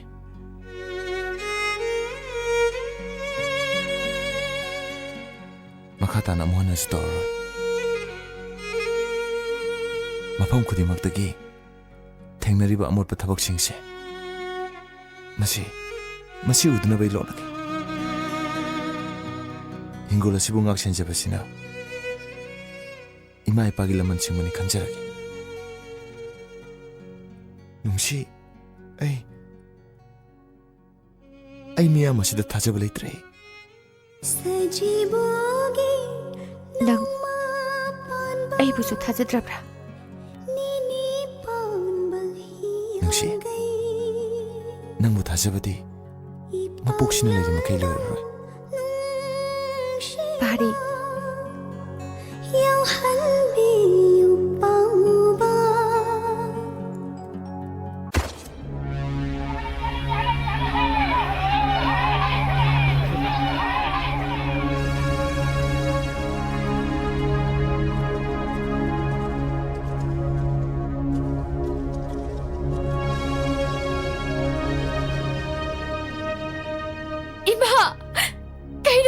ꯇꯧꯏꯁꯤꯕꯣ? 이마 그이노 이마는 또 있지뭐. 이마 어글러지 이마. 어글러 이마. 이마 마마니. 이마 어글러 이마. 어글러 이마.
ꯑꯩ ꯂꯨ ꯇꯧꯖꯔꯤꯕ ꯅꯪꯃꯛꯅ ꯑꯩꯒꯤ ꯅꯨꯄꯤꯕꯨ ꯍꯥꯠꯂꯕ? ꯍꯦ ꯁꯟꯇ꯭ꯔꯣ, ꯑꯩ ꯈꯨꯠ ꯄꯨꯟꯕꯃꯛ ꯅꯠꯂꯝꯗ꯭ꯔꯕꯗꯤ ꯅꯪꯒꯨꯝꯕ ꯑꯃ ꯂꯣꯏꯁꯟꯕꯗꯤ ꯅꯤꯡꯊꯧꯔꯦꯝꯕꯗ ꯀꯩꯁꯨ ꯅꯠꯇꯦ.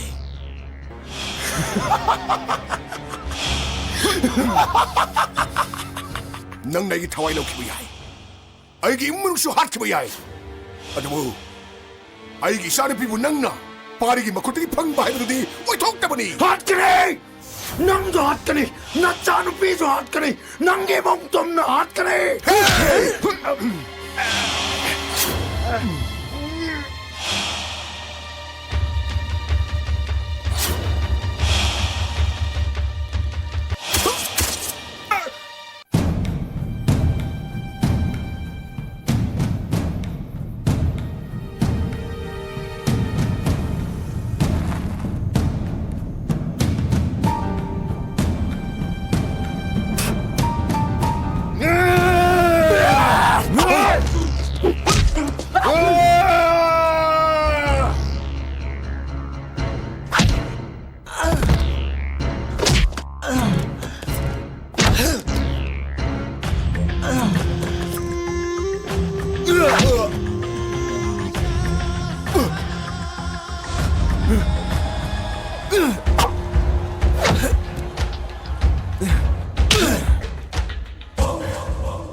Ay, pari ki maran khalo pame. Sir, ay na jari bisingdu. Pari ki maral singni ni sir. Shut up! Nang na pari but suspend tong na ikat pang ambagom. Nang na maran ki apisan pang ambagom. Nang ginataktay na kan kumakarak tawang ang mesa ng kamu na tro. Sir. At sumaraan ki bisa kita magtabisa no siyang lipan eh. Pari na matak tomo officer na kayong kay kaya bisa. Kuot ki doktor yung nagtaya na ha.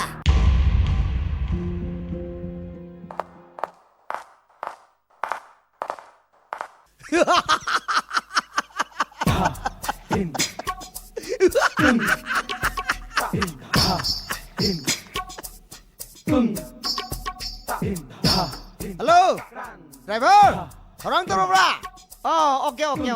Untuk saja tuh saya ketemu nih. Nasi di pari lo tuh penuh mininya.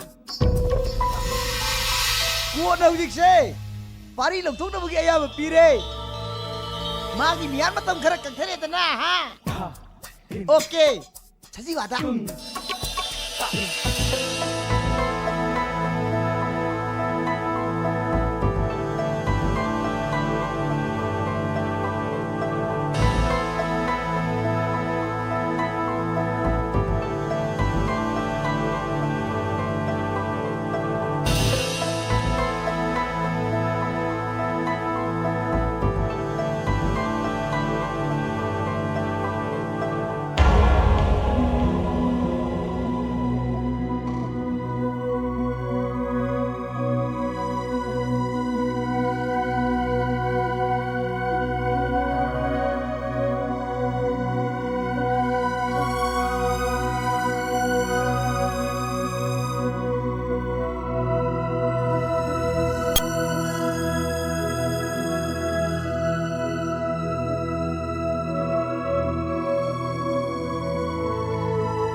Nang mungaypada ay kiyaway kabra.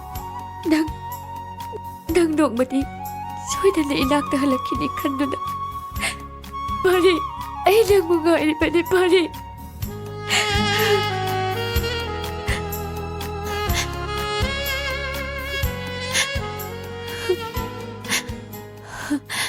농시.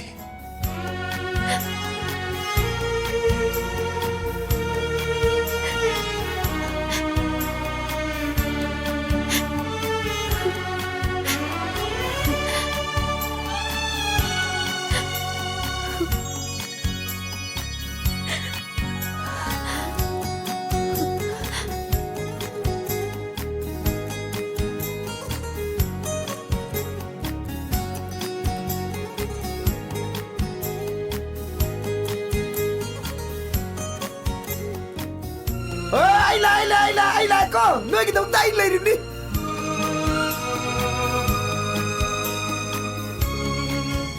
nang mu lai pang miam sina sak khang bitra basu lai pak sing oi ba ai sina di nang mu sak khang ne ha ai na nang bu achum bane khang lak patagi nang asang mu ya to ga sini kang thale da khara ha